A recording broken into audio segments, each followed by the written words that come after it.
Bien, mais nous allons débuter,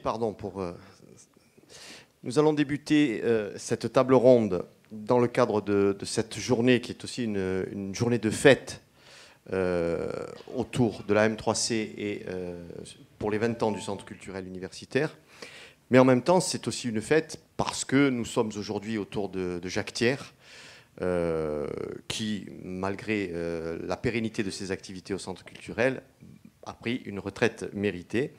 Et nous allons mettre en perspective une thématique très ouverte aujourd'hui,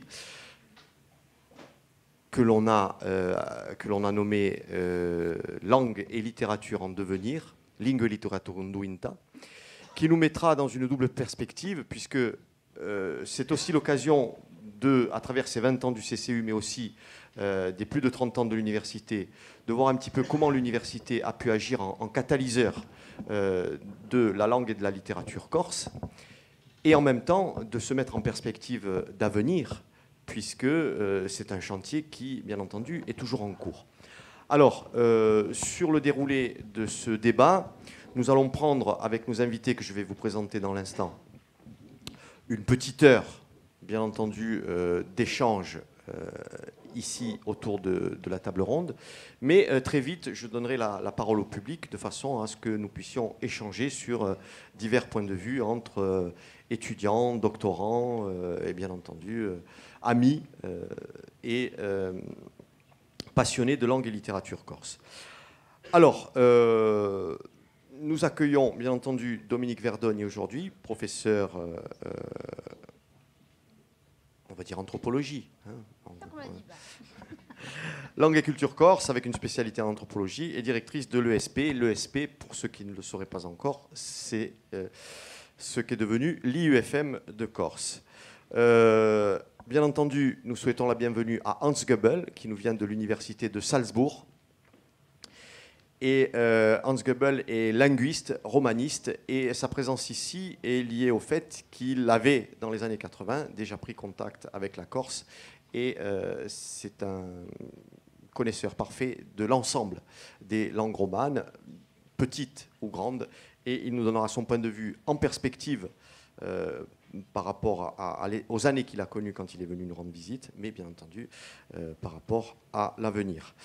Jacques Fouzine, j'allais dire qu'on ne le présente plus, professeur émérite langue et littérature corse, mais il faut le présenter quand même, écrivain, et qui, bien entendu, eu égard à sa bibliographie et à son parcours ici à l'Université de Corse, aura bien des choses à dire sur cette langue et cette littérature en devenir. Pas sûr.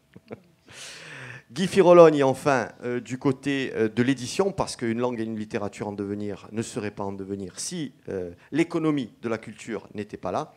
Et il nous parlera du côté du monde de l'édition, mais bien entendu aussi par rapport à un parcours et un, comment dirais-je, un moment pionnier qu'il a connu, notamment avec Jacques Thiers, dans les années 80. Bien entendu, Jacques Thiers, qui est avec nous aujourd'hui, professeur émérite, sociolinguistique, et qui aujourd'hui garde une mission au sein du CCU, In Creativita. Voilà, j'ai fait le tour, et c'est moi qui serai à l'animation et à la modération de ce débat.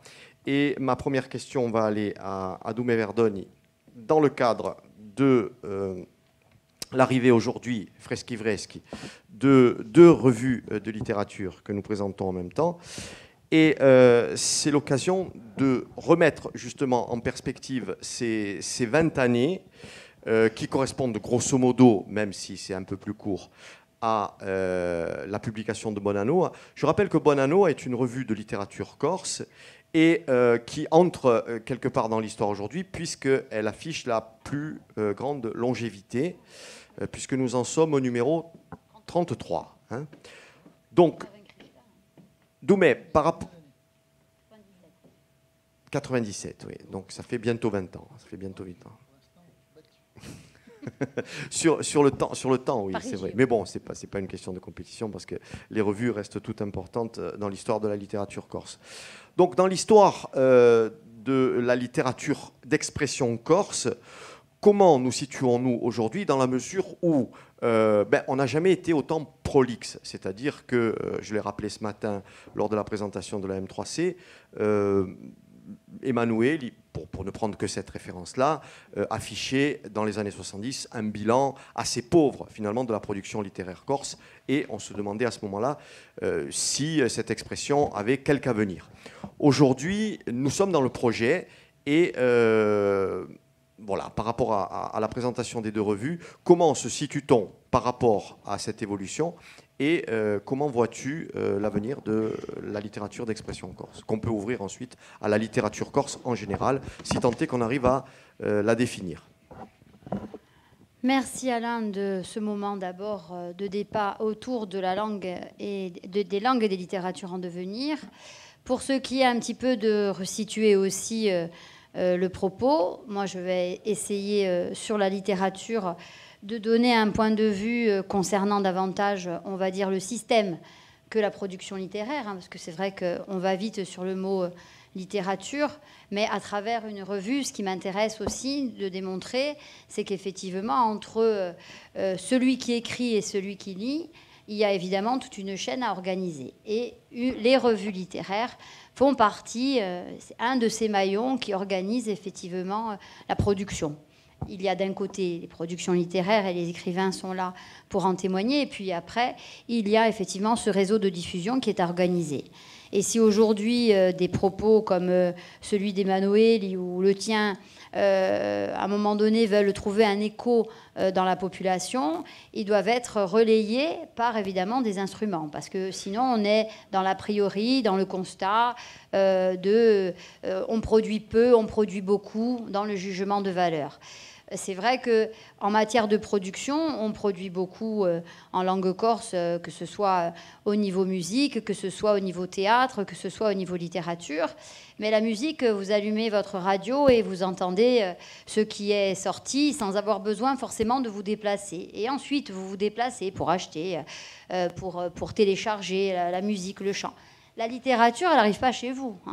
La littérature, à un moment donné, c'est très rare que vous allumiez votre radio, un petit peu plus aujourd'hui, ou la télé, ou que vous ouvriez le journal quotidien Corse Matin, qui vous signale tel ou tel ouvrage. Et même quand c'est le cas, il faut quand même faire l'effort de lire la critique, etc. Donc, arriver à effectivement faire le lien entre celui qui écrit et celui qui lit, c'est quand même quelque chose qui est non seulement en devenir, mais surtout, je pense que ça demande une politique un peu volontariste. C'est quelque chose qui est à construire avec un ensemble d'acteurs. Ça demande des compétences évidemment en matière d'édition, en matière aussi de journalisme, parce que les journalistes spécialistes, un petit peu au moins de critiques littéraires, ça demande des réseaux de libraires, ça demande évidemment des réseaux de graphistes, des gens qui savent écrire le corse et le lire, parce que quand on met en page des textes avec des illustrations, avec effectivement un certain nombre de données, il faut quand même comprendre ce que l'on fait. Donc il y a un niveau de corsophonie nécessaire dans l'état de la langue. Je dirais que ça vérifie aussi l'état de la langue, ce type de production, et ça développe chez nous très modestement une industrie culturelle qui commence à être un petit peu conséquente, mais qui jusqu'à présent n'avait pas encore bien montré quel était son but et son objectif. Alors, à partir de Bonanno, c'est vrai que depuis 1997, on a fait le pari, qui est un pari aussi éditorial, et Guy Firologne en parlera certainement mieux que moi. D'abord du format, qui est un format un peu spécifique, plutôt esthétique. Ce parti pris peut-être un peu élitiste aussi, de faire une revue qui est à la fois une galerie, puisqu'on accueille des artistes qu'ils soient peintres ou qu'ils soient photographes, et l'association avec le texte. Et le texte entièrement en langue corse, ou alors par le biais de traduction pour d'autres langues, puisqu'on avait considéré que d'une langue minorée à l'autre, on pouvait passer par le biais des traductions par les langues de grande diffusion, et du coup essayer le corse à d'autres univers, et de l'autre côté aussi, essayer évidemment les autres langues au Corse. Donc Bonanno, il a été fait effectivement à la fois pour montrer qu'on savait faire des belles choses. Voilà. Alors, il a un aspect aujourd'hui un peu patrimonial parce qu'il est tout seul. Hein. Donc, c'est vrai aussi qu'il dure très bien depuis 97, mais il dure parce que les acteurs sont très impliqués, parce qu'il est soutenu par le centre culturel, parce qu'il est soutenu par les éditions Albiane, donc par un certain nombre d'acteurs institutionnels ou privés qui s'engagent, soutenus par des équipes qui s'investissent. Mais on sait à quel point, d'abord, s'il est unique et qu'ensuite il est soutenu par des politiques publiques, on sait à quel point il est précaire aussi. Donc le devenir des littératures, si on le regarde simplement à la lorgnette des revues, et Dieu sait ce qu'elles ont jalonné la littérature, évidemment, d'expression corse, en langue corse. Le numéro 32-33, le dernier numéro est un numéro qui est consacré à Ogator, et à travers, bien sûr, ce moment-là, un petit clin d'œil à Diagomuzantu Ertigny, à Saverio Baoli, Peagispra. Hein, donc, on sait bien l'importance qu'ont joué les revues, effectivement, dans la possibilité de diffusion. Première fois que moi j'ai lu de la littérature corse, c'était d'Henri Giraud. Hein, donc, effectivement. Donc, je pense qu'il y a un accès qui est facilité par la revue, mais en même temps, il y a aujourd'hui un constat qui, effectivement, laisse supposer que les difficultés sont loin d'être levées en matière de diffusion de littérature. Alors, qu'il y ait beaucoup plus d'écrivains, certainement, qu'il y ait une grande production, certainement, mais en revanche, si je crois que l'écriture a été libérée, le champ de l'écriture a été libéré, en revanche, le champ de la réception de l'œuvre, pour l'instant, il reste quand même largement à construire. Ok. Donc on est bien face à une sorte de paradoxe aujourd'hui, 30 ans après, c'est-à-dire que les choses vont en s'enrichissant, on entre même dans une sorte d'abondance qui, pour une petite langue comme la nôtre, est quand même intéressant à observer. Moi, je voudrais aller vers Jacques Thiers maintenant, de façon à venir assez vite aussi vers Hans Goebbels.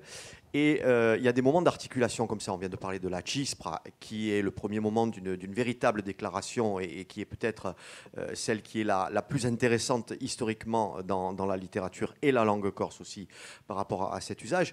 Mais moi, je pense que ces années 80 et cet appareil critique qui se forge à ce moment-là est une articulation importante avec l'Université de Corse. Donc j'aimerais que tu nous resitues un petit peu les choses du point de vue de la langue, et ensuite la littérature viendra s'enrichir par elle-même, par la langue, et ensuite on donnera la parole à Hans Goebbels pour nous dire comment on arrive à des conditions de reconnaissance qui dépassent même la Corse. Complicado, hein? Non, j'aimerais Il est difficile de faire un résumé qui soit un véritable résumé parce que, en même temps, c'est la porte ouverte à une véritable chronique de ces années-là. Je vais m'efforcer de ne pas la faire. Donc, année 82-83. Moi, je suis nommé à l'université.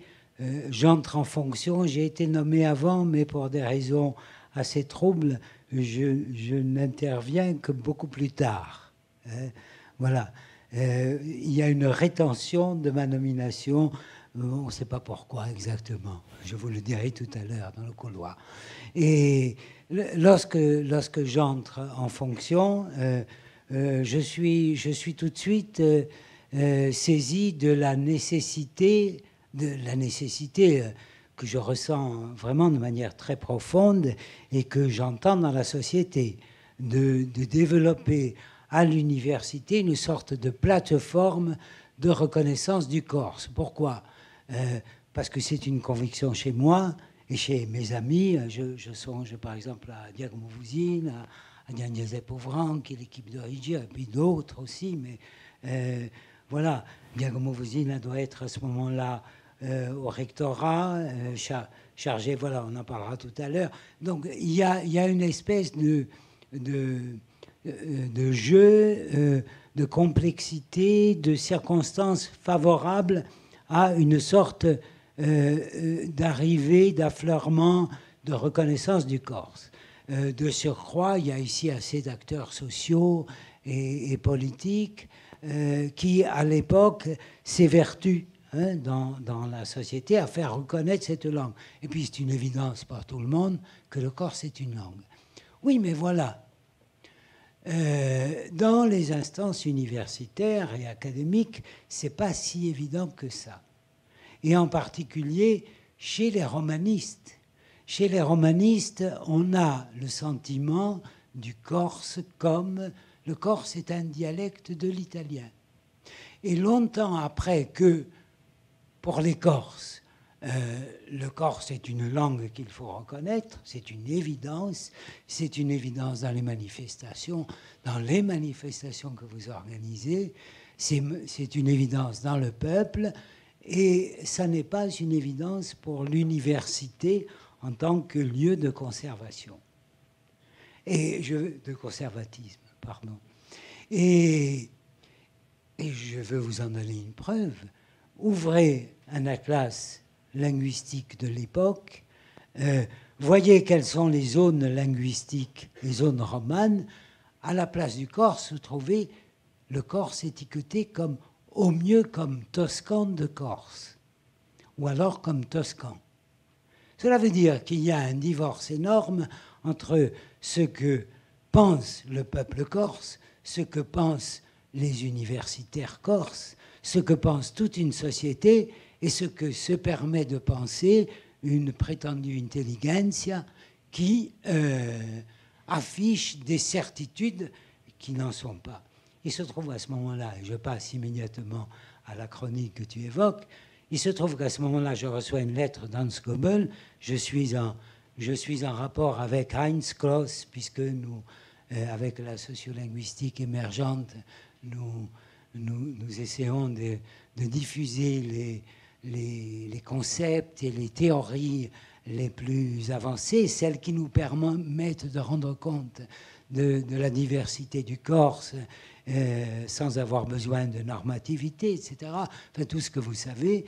Et Heinz Kloss, lui, développe l'élaboration, le concept de Hausbau, concept d'élaboration linguistique qui n'est pas du tout connu en France, que moi j'ai la chance de connaître par le biais d'une assistante de Gaetano Beruto de Zurich qui est en cours, qui est dans mon cours, et qui me fait connaître cela. Angela Maria Garbuccia, qui est notre élève vénérable, traduit de l'allemand les meilleures pages de Heinz Kloss. Et voilà comment on diffuse la chose avec beaucoup de maladresse, mais aussi beaucoup d'enthousiasme. Et un jour, je reçois une lettre de Hans Goebel qui me dit qu'il va passer quelques jours en Corse. Nous sommes à ce moment-là en 84, si je ne m'abuse, 83, en 83, un an après. Il dit, voilà, je viens pour Azantaouni Hall, je vais passer quelques jours, j'aimerais bien vous rencontrer parce que je voudrais vous rencontrer. Je le rencontre, il m'envoie une documentation, etc. Pas longtemps, hein, quelques heures, on s'est croisés à Casamaggio, dans la foule, entre les paniers, voilà. Et puis on a entretenu une correspondance nourrie pendant longtemps. Et un jour m'arrive une conférence en allemand, Heure et malheur d'une langue nouveau-née, le corse. D'une langue nouveau-née, le corse. Et voilà. Et alors je découvre cette conférence en allemand. Donc je la fais traduire par notre collègue Françoise Lorenzi, avec la complicité d'Hélène Bonnerand et que je vois là. Enfin bref, j'active mon réseau. Et très rapidement, on découvre ce dialectologue, ce maître dialectologue Bontin, qui n'est pas comme les autres dialectologues, qui est un romaniste de qualité, mais qui n'est absolument pas conservateur, et qui, lui, non seulement reconnaît le corse comme une langue, mais s'efforce, dès le congrès des romanistes suivant, je ne me rappelle plus à quelle date, mais il nous le dira, et qui dit, en gros, la reconnaissance du corse et ce qui se passe à Corté est remarquable. Alors, vous connaissez notre vanité, évidemment. Nous cédons à cette chose-là. Nous prenons contact à nouveau avec Hans Goebel.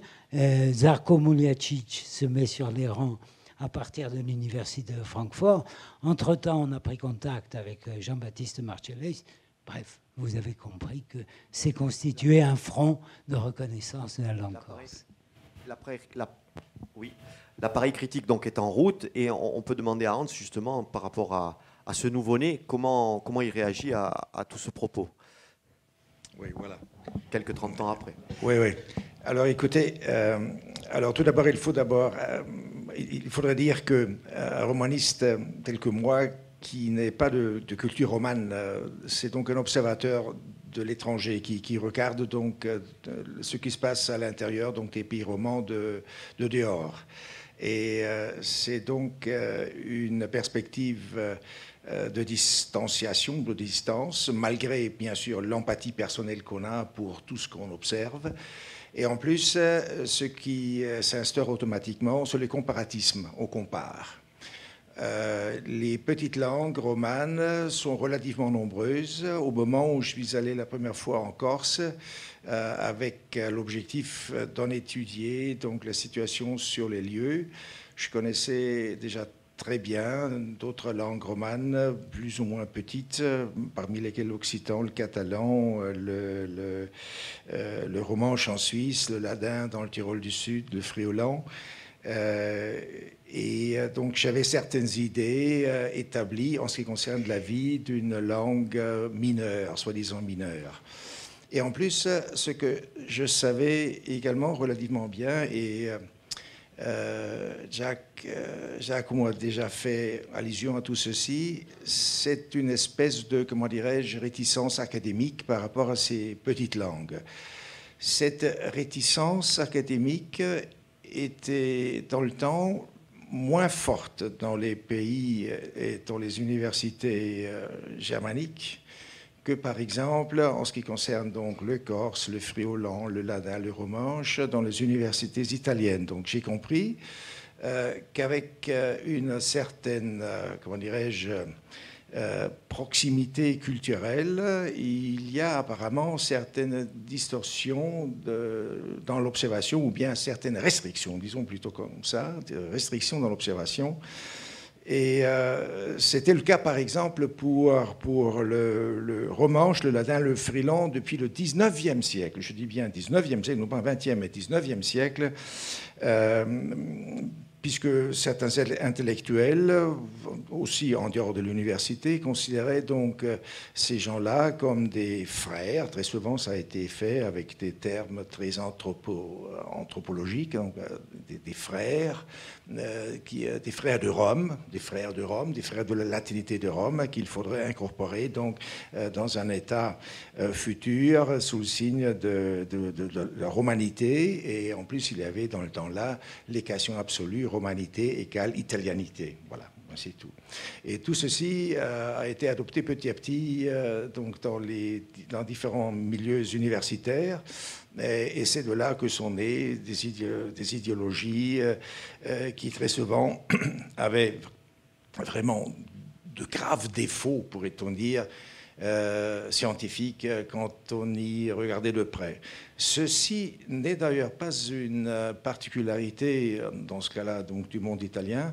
On l'a pu constater aussi dans d'autres constellations, dans les constellations germaniques où par exemple certaines distanciations linguistiques historiquement intervenues ont été mal considérées par les professeurs universitaires. Ceci regarde par exemple le luxembourgeois.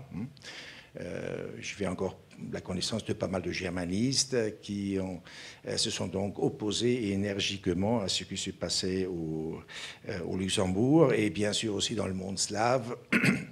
Il y avait par exemple à la fin du 19e siècle un brillant linguiste polonais avec un nom français, Baudouin de Courtenay, mais il était de souche polonaise à 100%, qui s'est chamaillé énergiquement avec ses collègues slavisant de culture et de langue slave sur la position du Kachoub. C'est un petit peuple pas loin de Tansik qui a été revendiqué par les Polonais comme appartenant donc à la substance linguistique polonaise, alors que les gens sur les lieux étaient fermement opposés.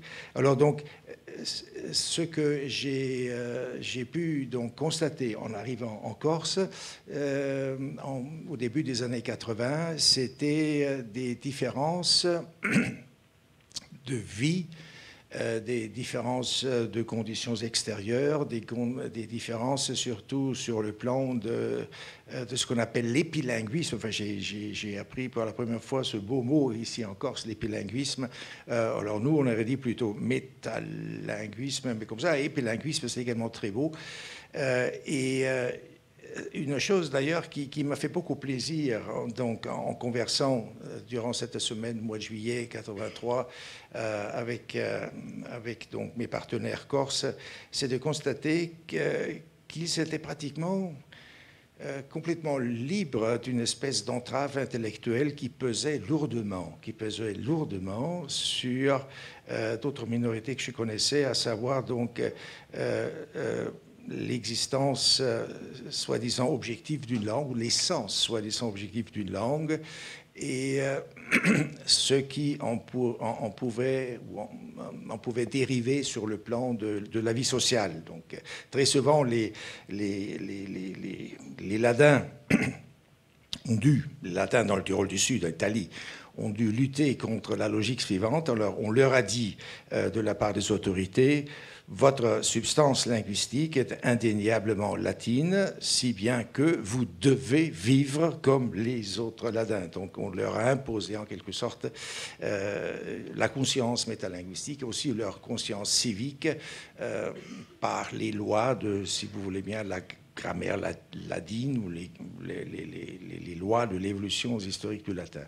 Alors donc en Corse, j'ai pu constater que d'un côté, les intellectuels corses, de l'autre côté aussi, très vraisemblablement, les lecteurs des ouvrages de ces intellectuels, des auteurs, avaient un comportement beaucoup plus libre, beaucoup plus courageux par rapport à cette relation entre donc, les locuteurs et leur langue.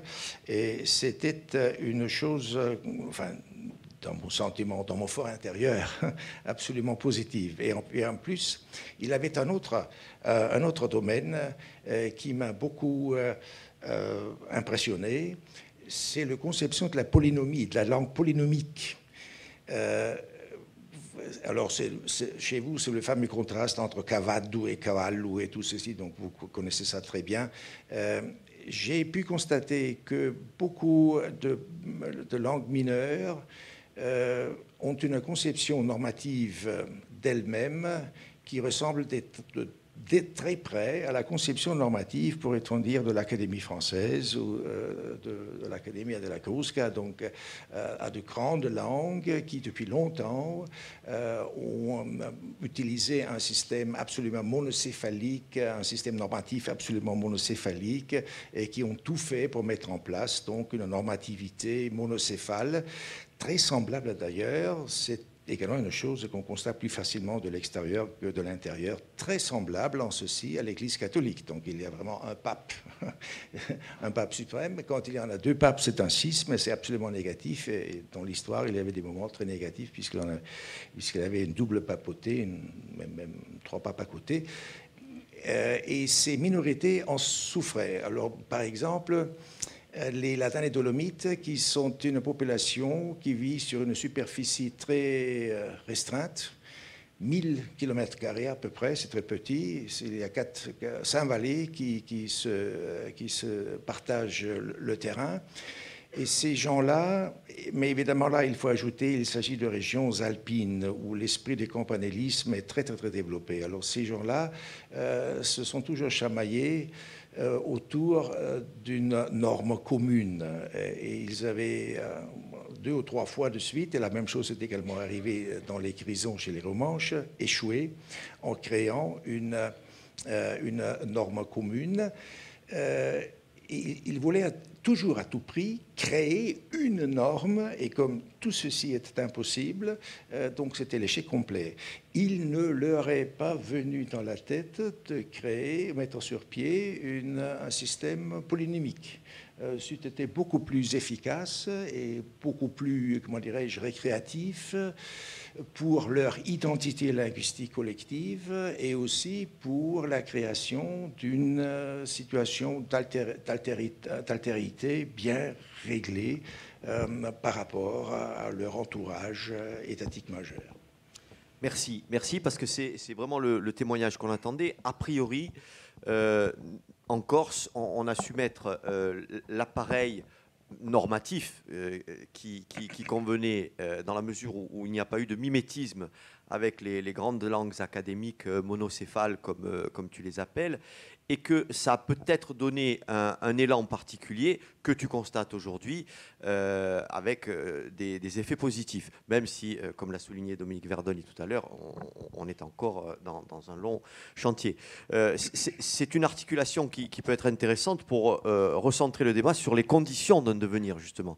Et j'aimerais que Jacques Fouzine prenne la parole maintenant pour faire avancer la perspective aujourd'hui, puisqu'il a vécu les choses et du côté de l'institution et du côté des écrivains, des créateurs et du côté des universitaires, pour nous dire un petit peu si ces conditions de devenir aujourd'hui, elles sont toujours là dans la perspective. Merci. Il me semble que nous vulgarisons ici, nous essayons de vulgariser ici. Nous restons trop dans le jargon universitaire, le public risque d'être un peu perdu. Ce qu'ont dit Jacques Thiers et Hans Goebel à l'instant montre bien comment une sorte de cristallisation s'est faite entre deux grandes sections, disons, linguistiques, la dialectologie d'une part, et ce qui deviendra ensuite la sociolinguistique. Et on s'est aperçu qu'il y a eu rapprochement de l'une vers l'autre, presque miraculeusement, dans la mesure où, malgré tout, pour beaucoup de dialectologues encore aujourd'hui, ce rapprochement ne s'est pas fait si facilement que ça. Enfin, disons que le fait que nous ayons été une université toute neuve, avec une équipe de gens à la fois engagés, militants et compétents pour le faire, a fait que cette chose a pu se passer ici et d'une manière relativement facile. Mais il faut savoir que, d'abord, les enthousiasmes, après coup, on peut les avoir, mais sur le moment, ça n'a pas toujours été si facile que ça. Hein. Je me souviens qu'on a eu... c'est vrai que Jacques a dit tout à l'heure que les Occitans, qui étaient nos amis, Robert Laffont ou Henri Jourdan, même dans les débuts des années 80, ils disaient le dialecte, et ils ne disaient pas langue, et en plus, ils considéraient que c'était tout de même un toscan. Hein. Pourtant, c'est des gens intelligents, capables, qui avaient l'expérience de l'Occitanie et qui avaient étaient des places de professeurs de faculté depuis longtemps, etc. Donc, ils avaient la compétence reconnue du moment. Mais les choses ne sont pas passées tout à fait de la même manière. Alors moi, j'avais à ce moment-là une autre vision, dans la mesure où je représentais, comme disait Alain, l'administration, puisque j'ai été nommé en 81... dans la rentrée 81-82, coordonnateur des enseignements du Corse, de la maternelle à l'université, disait-on, à l'époque. Alors, l'autre jour, quelqu'un qui tient un forum qui s'appelle Biazzetta disait, parce qu'il est lui-même, je crois, professeur de Corse ou documentaliste, disait j'ai été troublé parce qu'un certain nombre de mes élèves me disent « Mais pourquoi vous enseignez le Corse? À quoi il sert ?» etc. etc. C'était Pedro Bach de Casabianca. Je lui ai répondu « J'ai connu ça aussi parce que quand j'avais pris mon bâton de pèlerin et que j'allais voir chaque chef d'établissement pour essayer de le convaincre qu'il y avait des postes possibles spécialisés de Corse, etc., en général, je n'étais pas accueilli à bras ouverts. Je l'étais parce que je représentais le recteur, et donc le recteur était une espèce de supérieur hiérarchique pour eux, et donc ils étaient forcés de dire oui. Mais enfin, il le disait vraiment du bout des lèvres, et toujours il fallait leur présenter une espèce de compensation en disant vous allez avoir des heures supplémentaires, hein, donc qui vous serviront éventuellement. Enfin bref, je tenais tout un discours un peu de VRP qui était un peu décevant par moments. Mais cette question-là était déjà présente et elle n'est pas totalement liquidée. Alors, je disais, Peristraza concha, à la longue, c'est vrai qu'aujourd'hui, 30 ans après, nous apercevons qu'un certain nombre de progrès énormes ont été faits dans cette disons, acceptation, dans cette appréhension de la question de la langue comme langue à part entière. Mais, puisqu'on a parlé en dernier de la, comment on appelle ça chez Marchais-Lès, la polynomie, eh bien la polynomie, c'est vrai qu'elle pose quand même encore toujours d'abord, elle pose un problème, même par rapport aux autres langues régionales, parce que les autres langues régionales ne l'ont pas utilisé du tout. Ni les Bretons, ni les Catalans, ni les Basques, ni les Occitans. Alors, ils sont toujours étonnés qu'on ait pu mettre au point cette chose-là.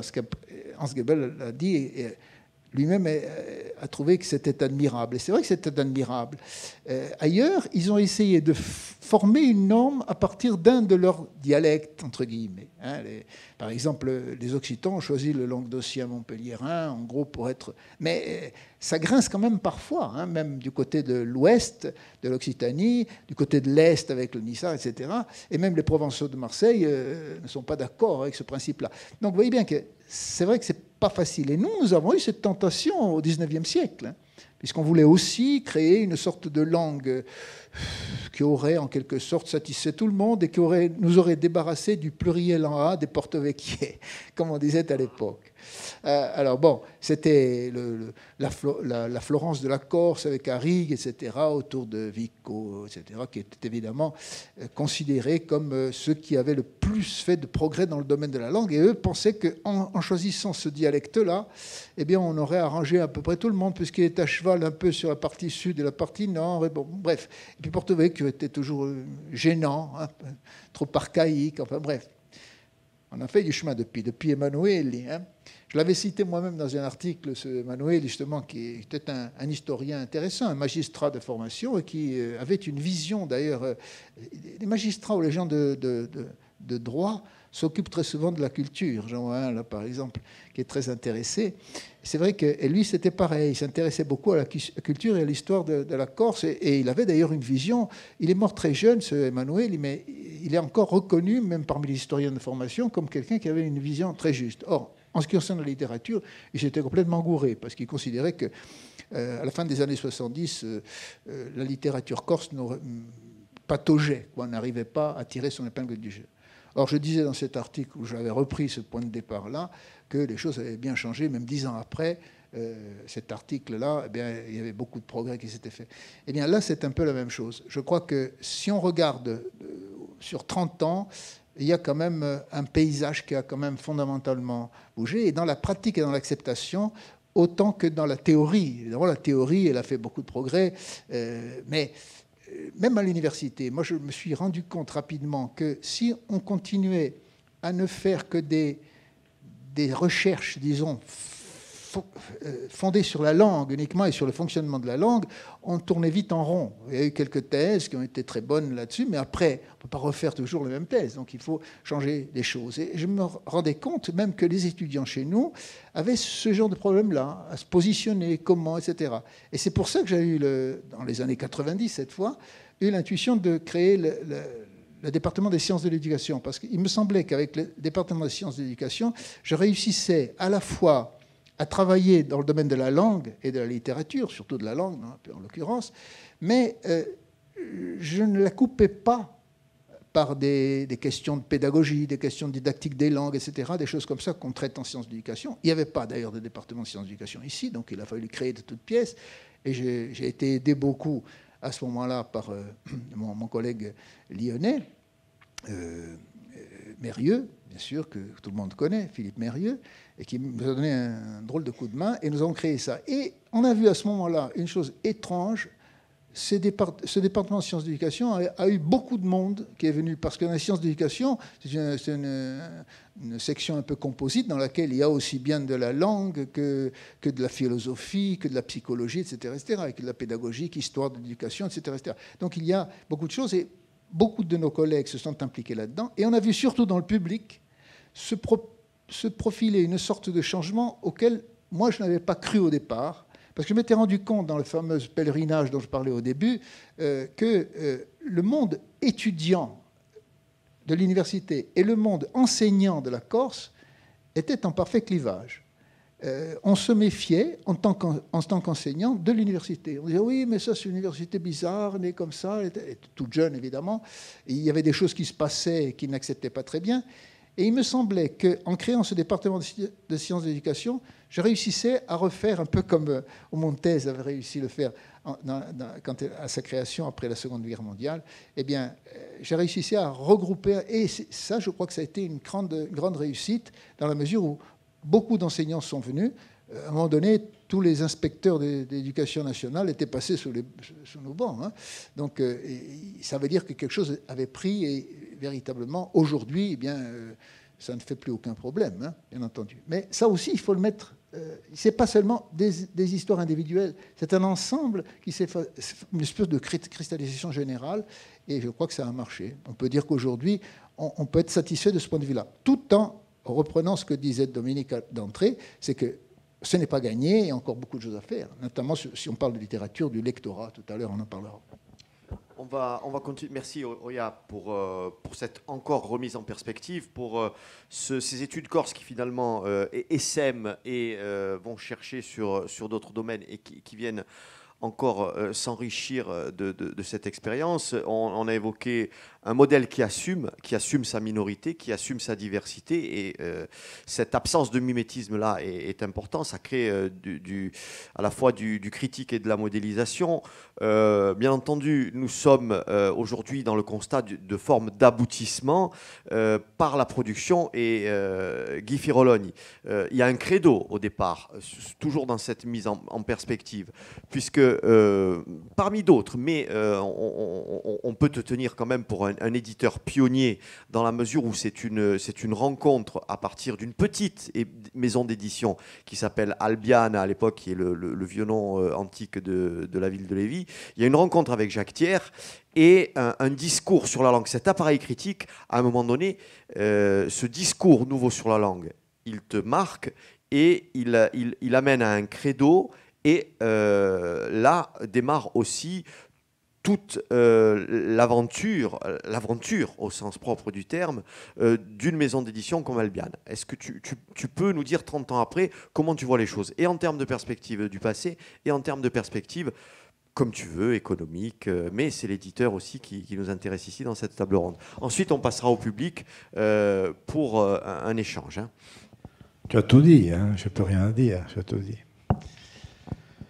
Oui, effectivement. Nous, on a commencé avec un ouvrage que l'on connaît bien aujourd'hui, qui s'appelle Le Montez. Hein. On a commencé avec ça, avec une compétence et un savoir excessivement limité, voire inexistant. Et ha detto quello come lo diceva Giacomo prima, insomma, si è fatto un viaggio, si è conciata. Et je crois que l'histoire commence comme ça, hein, comme une espèce de prise de conscience, une espèce de nécessité de se situer dans un mouvement dont les contours à l'époque ne sont pas très bien définis, mais de la nécessité de faire quelque chose. Donc ça a été un petit peu le commencement des choses. Ensuite, le traitement que l'on faisait au savoir d'une manière générale, mais plus particulièrement tout ce qui concernait la langue à ce moment-là, était un traitement qui était politiquement parlant tout à fait insatisfaisant, voire même assez dramatique. Il y a ici, je vois arriver Pedro Mar, par exemple, ici, fait partie de ces gens qui, très tôt, ont agi dans ce domaine-là.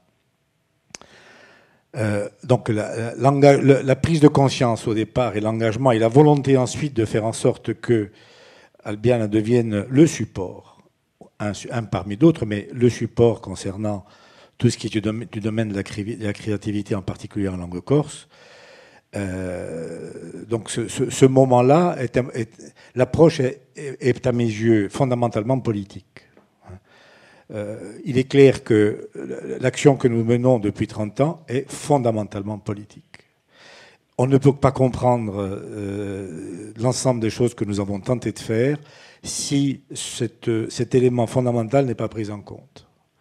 Tout simplement parce que il fallait rentrer dans ce moment-là dans une phase qui était, à mon avis, une phase de résistance, et créer les supports nécessaires pour que toute la créativité que portait ce pays, et elle le manifestait de différentes façons, puisse trouver justement ces outils sarnésiens dont on parlait tout à l'heure, capables d'aider à ce projet-là. Et il est clair qu'à ce moment-là, le travail que nous avons fait avec Jacques est un travail qu'on a voulu très tôt, au long cours, qu'on a voulu pérenniser très tôt, parce que on voulait immédiatement, et ça a été la ligne de conduite en particulier d'Albiane, on voulait immédiatement sortir du cadre velléitaire dans lequel beaucoup de gens s'exprimaient à ce moment-là. Ça partait un petit peu dans tous les sens. Donc on voulait créer des structures qui soient véritablement pérennes, de manière à construire un projet. Il n'y a rien de pire que être dans le domaine de la tentative et dans l'autosatisfaction qui permet de dire le lendemain, j'ai fait quelque chose la veille. Le projet, c'était véritablement de créer quelque chose qui permettait de mettre en place un outil ayant pour projet de vivre longtemps. C'est pour cette raison qu'à un moment relativement vite, à la fin des années 80, je dirais, est venue la nécessité et l'envie de se professionnaliser. C'est-à-dire, on ne peut pas... il faut sortir du cadre associatif, du cadre si mamie qui veut mourir cause, ci dini mougar et d'autres.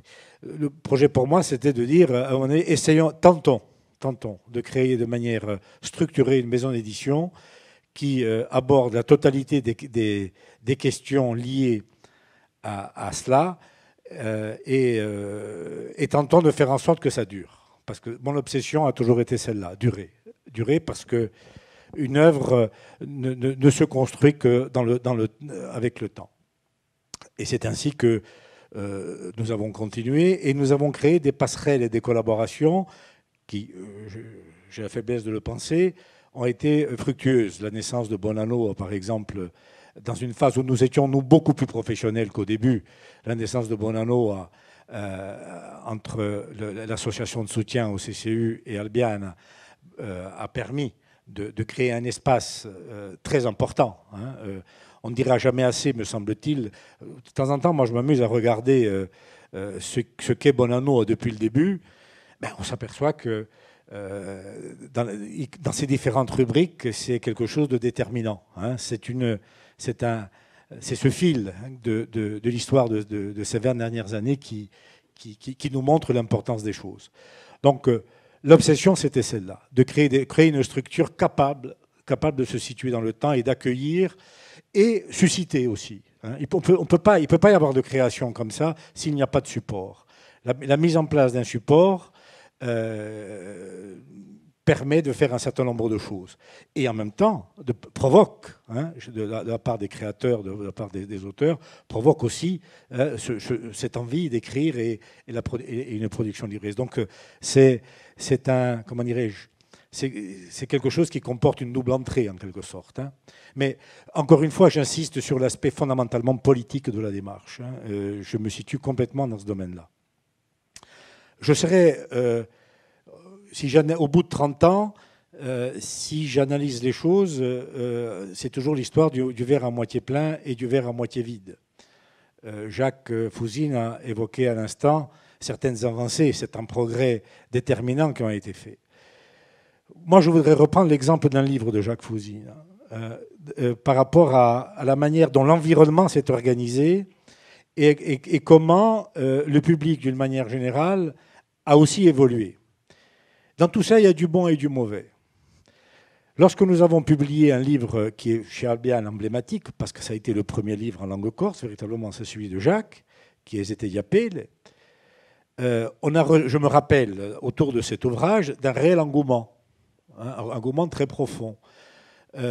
Engouement, tout simplement, et je suis à peu près convaincu que Les 3/4 des gens qui ont acheté cet ouvrage ne l'ont pas lu. Mais acquérir l'ouvrage de Jacques Fouzine, qui était un poète, un écrivain, un parolier aussi à l'époque, hein, qui avait fait un travail assez important, acquérir ça, mettre ça dans sa bibliothèque, c'était un acte politique majeur. C'était, comment dirais-je, on en était à l'acte d'appartenance à quelque chose, je crois. Hein. Je crois que les gens s'emparaient du travail de Jacques, même s'il devait rester exclusivement dans la bibliothèque. Et de ce point de vue, d'un point de vue social, ça me paraît être quelque chose de très important.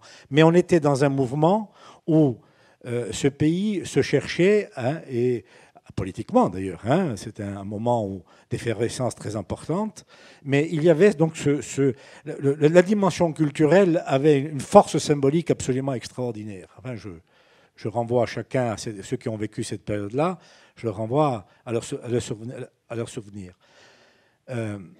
Et nous avons construit un certain nombre de choses à partir de ce sentiment, hein, à partir de ce mouvement, à partir de ce vécu. Enfin, moi, c'est comme ça que je le perçois. J'ai un gros reproche à faire à l'institution d'une manière générale, qui n'a pas su, me semble-t-il, traduire l'institution, je parle l'institution enseignante, malgré les 120 ou 130 postes de capétiens. Je trouve que ces médecins aux pieds nus de la langue, hein, n'ont pas joué le rôle qu'ils auraient dû jouer, parce qu'aujourd'hui, si on s'en tient à des éléments purement statistiques, c'est-à-dire au taux de consommation d'un ouvrage en langue corse qu'il paraît, quand je parle aux institutions, je pense aussi aux médias et à un certain nombre de choses comme ça. Personne ne s'est véritablement emparé de manière collective et forte de ce que représente à travers les écrivains la langue. Pour moi, dans ce domaine-là, et je vous dis encore une fois, si j'en reviens au taux de consommation des productions en langue corse, qui sont terriblement basses, sauf aux effets de mode ou bien, comment dirais-je, au snobisme du moment, hein, sous telle ou telle parution, sous tel ou tel élément. Je suis un petit peu sévère là-dessus, mais je le dis parce que pour moi c'est fondamental. Hein. Si la société ne s'empare pas de manière significative et à travers ces médias ou ces intermédiaires de ce que représente la langue, à mon avis, on va à la catastrophe. Et là, de ce point de vue, le travail, me semble-t-il, reste à faire. Tout à l'heure, Doumet le précisait, hein, toutes les insuffisances et tout que l'on constate aujourd'hui. Moi, je dis, on ne peut plus se satisfaire de faux semblants, d'atermoiements ou autres. Il faut passer du stade du discours consensuel au demeurant. Hein. Aujourd'hui, ceux qui hier vous disaient que la langue n'existait pas, aujourd'hui ont ce mot-là à la bouche en permanence, et je m'en félicite pour ma part. Mais je dis que, attention, faisons très attention. Si on voit par exemple la faillite de pas mal d'écoles bilingues, prétendument efficaces, et où on voit que les choses n'avancent pas, je dis que la place de la langue dans les sociétés aujourd'hui est affirmée à plus d'un titre, là où je suis placé. Hein. Et quelque part, il me semble avoir un rôle aussi d'observateur dans ce domaine-là. Il me semble que le chantier s'ouvre. Tu disais tout à l'heure que le chantier était en cours. À mon avis, dans ce domaine-là, le chantier est à réouvrir à plus d'un titre. Merci Guy d'avoir resitué le débat dans une note, bien entendu, beaucoup moins optimiste. On n'était pas là pour faire, bien entendu, un satisfecit BA de la situation, mais je pense qu'on a bien posé à cette heure, puisqu'on a pratiquement débattu, posé le débat sur une heure, sur les conditions de la langue corse et les conditions d'un devenir. Merci d'avoir rappelé le politique, merci d'avoir rappelé toute la dimension d'une professionnalisation. Et bien entendu, ce problème de vie, de fréquentation, de consommation culturelle de la langue, qui peut donner, par rapport à cette évidence de la production, un miroir aux alouettes quand même. Hein. Alors, je vais donner la parole au public parce que quand même c'est important à ce moment de la... si c'est un étudiant qui commence, c'est aussi bien. Mais en tout cas, la parole est à vous maintenant pour revenir sur les propos. Je vous demanderai d'identifier un petit peu la personne qui est l'objet de votre question. On va traditionnellement ouvrir le débat avec vous. Bonsoir. Malheureusement, je ne suis pas un étudiant parce que les études m'ont poursuivi. Mais j'aurais préféré, bien évidemment, que ce soit un étudiant. Mais je voudrais essayer de vous poser une question, à savoir, M. Di Meglio, vous avez dit vous avez prononcé le mot devenir, avenir. Est-ce que la langue corse a un avenir? Pour autant, est-ce que y a-t-il un présent? Est-ce que la langue corse est-elle présente? Car certains disent, ben, la langue corse fait de la résistance. Alors, pouvez-nous confirmer ou alors infirmer, savoir si la langue corse va de l'avant ou alors s'il est en perte de vitesse, ou si elle fait de la résistance? Alors, qui veut répondre? Diago Moutier. Écoutez, moi, je me sens par la question de monsieur dont je salue l'assiduité depuis des années, je me sens tenu de répondre, bien que ma mission au Centre culturel se soit arrêtée il y a quelques jours. Et il me semble que la question était adressée à monsieur Dimé. C'est le bon interlocuteur. Mais voyons, je répondrai quand même à votre question, au-delà de la plaisanterie. Je crois que nous ne pouvons pas répondre objectivement et de manière pérenne à votre question. Nous pouvons y répondre par des convictions personnelles.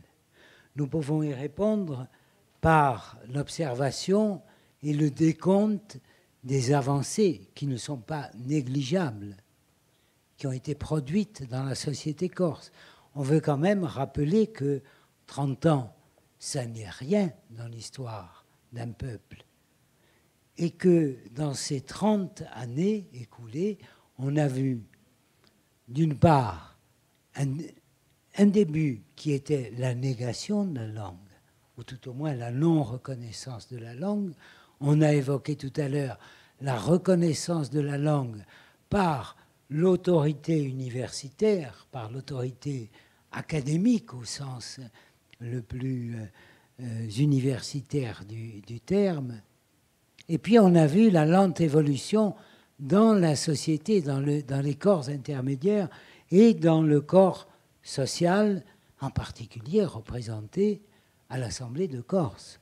Je rappelle quand même qu'il y a eu en mai 2013 un vote pour la co-officialité et que ce vote pour la co-officialité, il ne faudrait pas le réduire à une sorte d'insignifiance. C'est un événement majeur. Il appartient maintenant aux différentes parties, aux différentes composantes du peuple corse de donner corps à ce désir de co-officialité. Et d'abord, ce désir de co-officialité doit aboutir à la reconnaissance dans la loi de la co-officialité.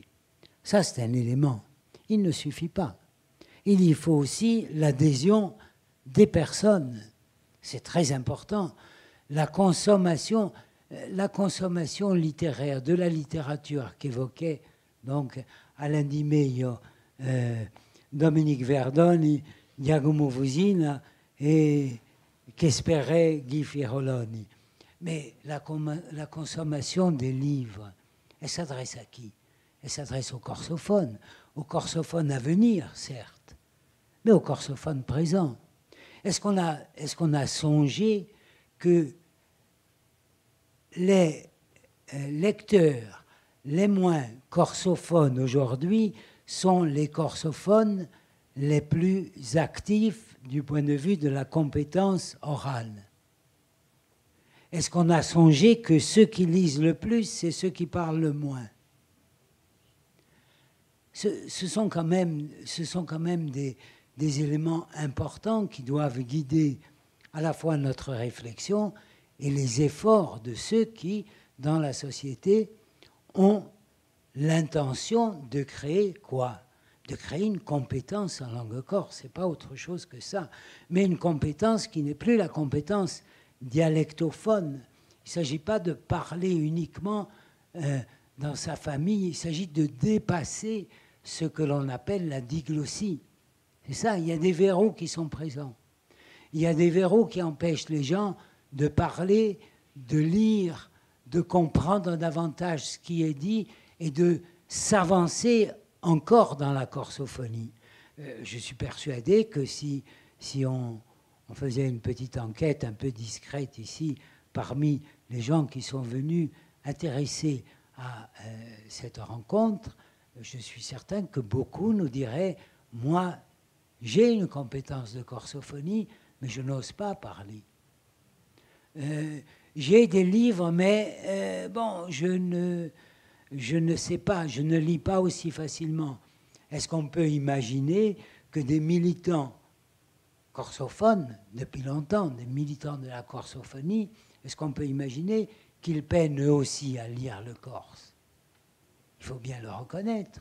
Les langues que l'on apprend tôt sont les langues que l'on possède souvent de manière beaucoup plus large, peut-être pas de manière plus aisée. Donc il y a des progrès à faire, des progrès qui sont partout. Et tout à l'heure, je vous raconterai une anecdote dans le couloir, pour ne pas allonger, pour vous dire comment moi j'ai découvert le corse parlé, le corse lu, le corse enseigné. Merci Oya. On va essayer de faire tourner un petit peu la parole. Qui demande la parole pour une remarque qu'on espère toujours concise, de façon à ce que chacun puisse intervenir?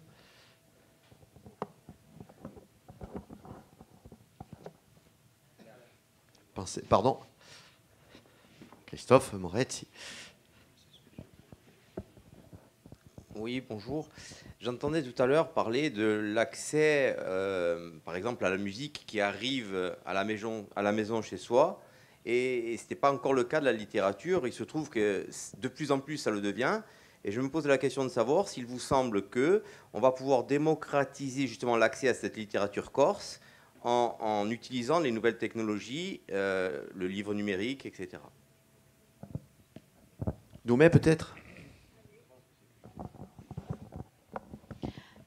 Je crois que c'est un peu plus compliqué que ça. Maintenant, c'est vrai aussi que l'accès à la lecture, de toute façon, on facilite.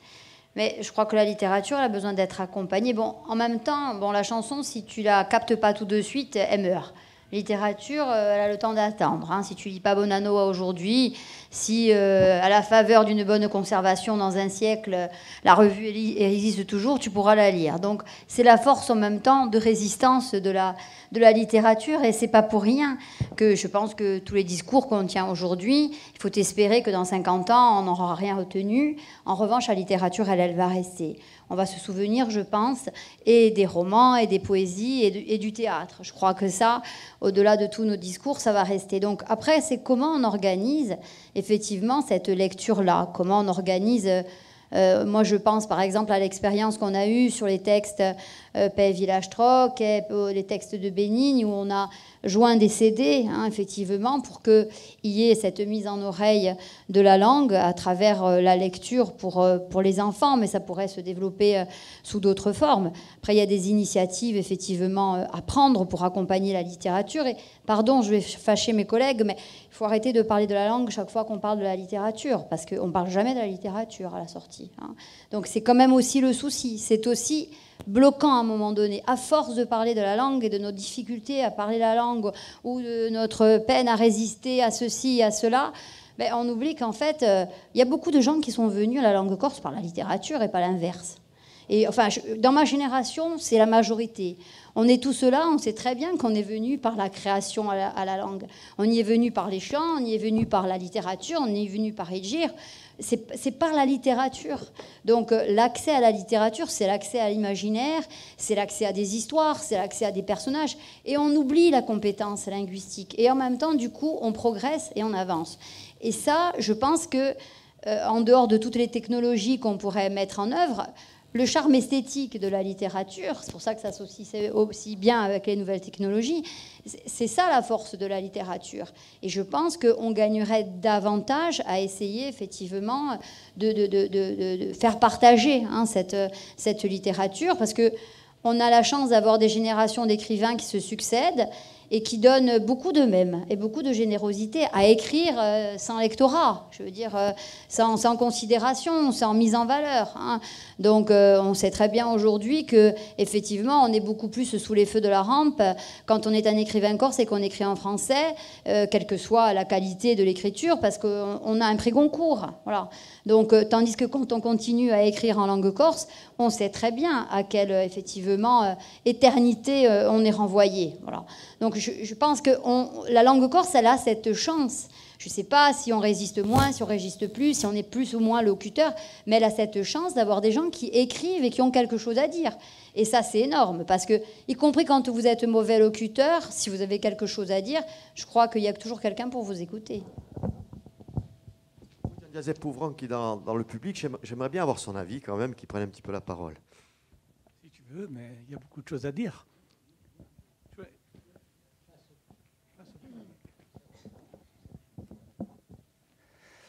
Oui, bon, pour les étudiants qui ne me connaissent pas, j'ai été un temps responsable de la revue Rigiro, directeur, rédacteur en chef, la revue Rigiro, d'où sont sortis les deux Jacques et bien d'autres, Renato Gaudio, Marcantone Geroni, mais enfin...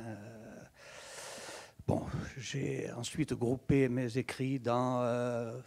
mes écrits de l'époque, parce que je n'ai plus rien fait depuis Rigiro, je n'ai plus rien fait, du moins dans le domaine de la création. Les poésies se trouvent au centre culturel Canzone del Giochi Pass, et le four, un four historique, mes nouvelles de Rigiro, dont je ne me suis pas guéri, l'échec dont je ne me suis pas guéri, qui s'appelle Les Solitudini. Bon, bref, ceci pour les étudiants qui... Voilà. Mais ce n'est pas de ça, ce n'est pas de moi que je voulais parler.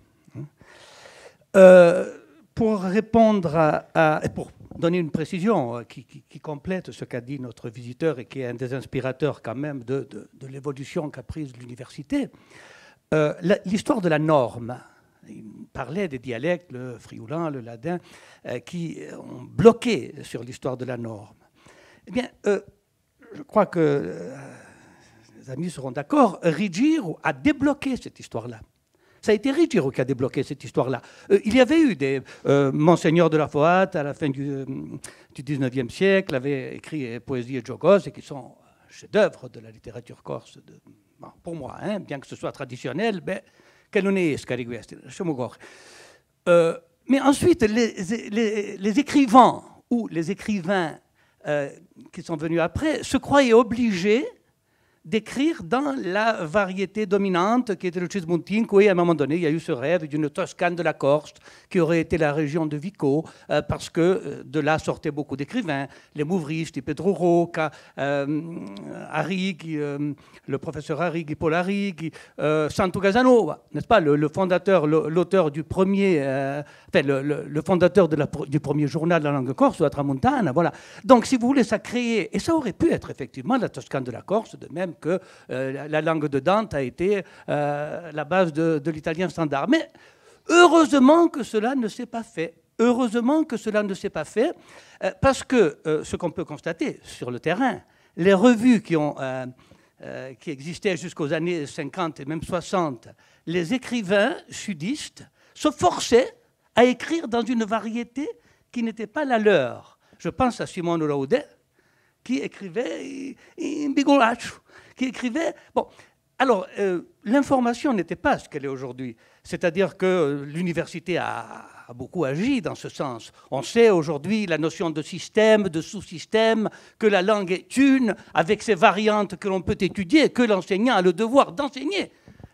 L'enseignant a le devoir de transmettre non seulement une variété qui serait la sienne, mais de montrer comment joue le système des variations dans un système qui est extrêmement logique et qu'il appartient au professeur de transmettre, n'est-ce pas? Il ne suffit pas d'enseigner son dialecte, la langue de mon village.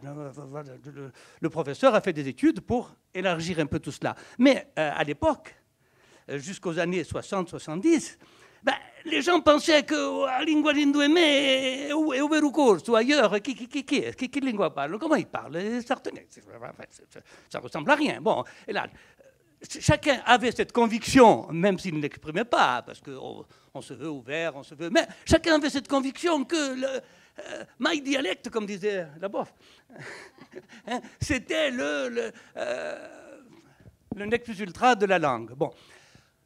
Avec Ruggiero, et en particulier, je pense à un événement fondamental, avec le premier numéro de Ruggiero en 1974,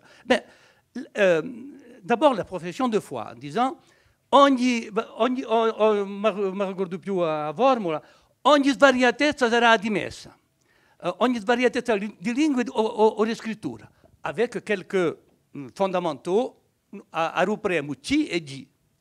C'est-à-dire que cette innovation dans l'écriture d'écrire les sons que et Dieu avec un graphisme spécifique, c'était la seule condition pour Ruggiero. Sinon, écrivez dans votre variété.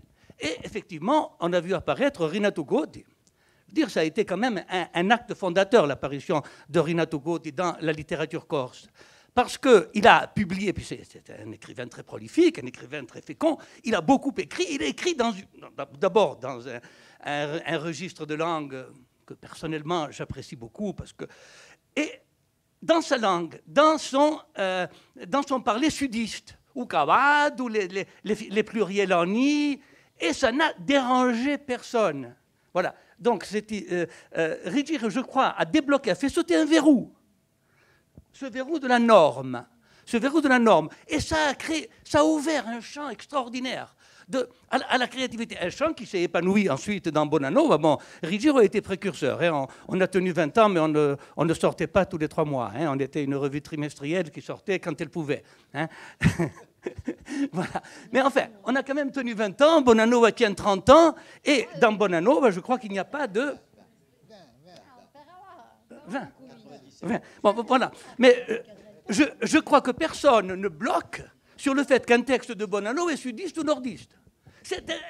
C'est une révolution. Ça a ouvert, ça a fait sauter le verrou, ça a fait sauter le bouchon, vous voyez, ça a libéré complètement. Bon, voilà, je voulais parler de cette histoire-là, je ne voudrais pas monopoliser parce que j'aurais eu autre chose à dire.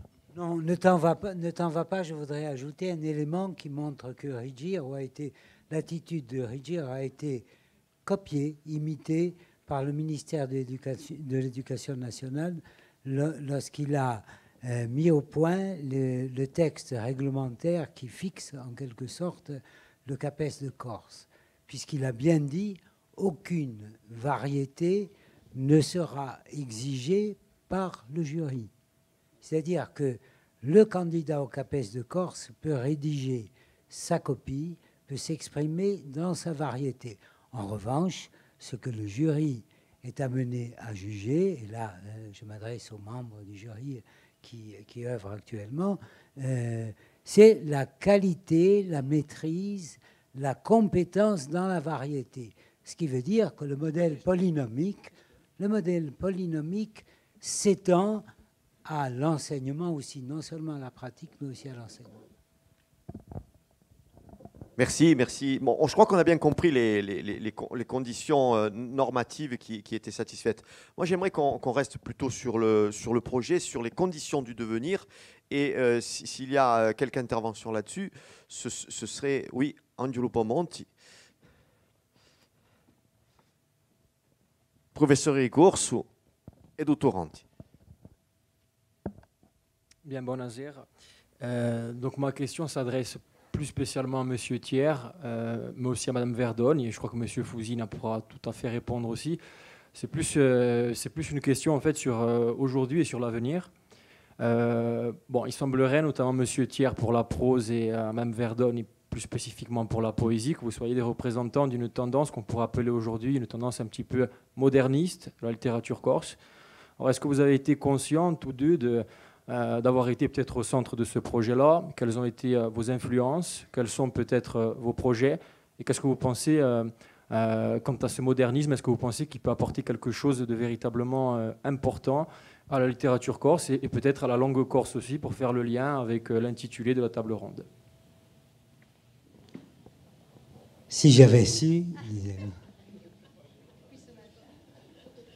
si j'avais su.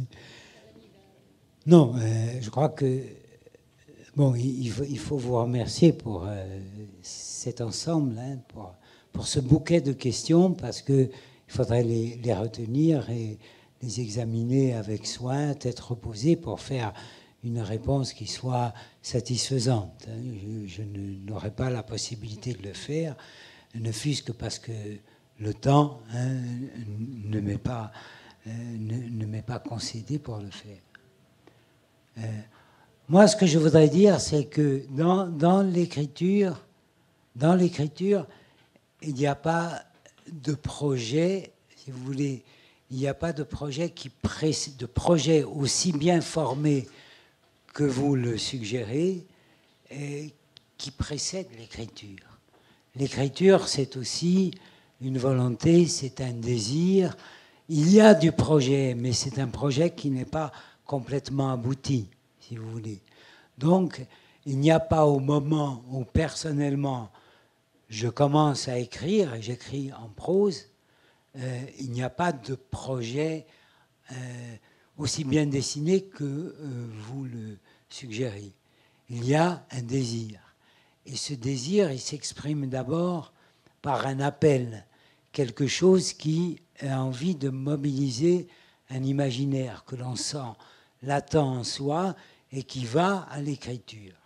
Il va à l'écriture dans la langue où l'on se sent capable de dire.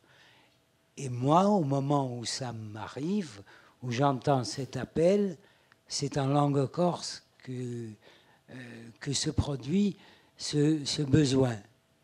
Non pas que je ne sache pas écrire en français, mais c'est en corse que ça se produit.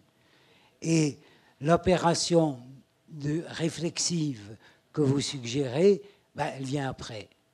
Elle vient après et elle examine ce que j'ai écrit. Donc elle examine que j'ai écrit dans une liberté totale. Et cette liberté, c'est le statut de la langue qui me la donne. Parce que je n'ai pas, je n'ai pas de modèle, je n'ai pas de contraintes. Tout ce que je veux faire, c'est ne pas écrire comme mes prédécesseurs. Ça, j'en suis sûr.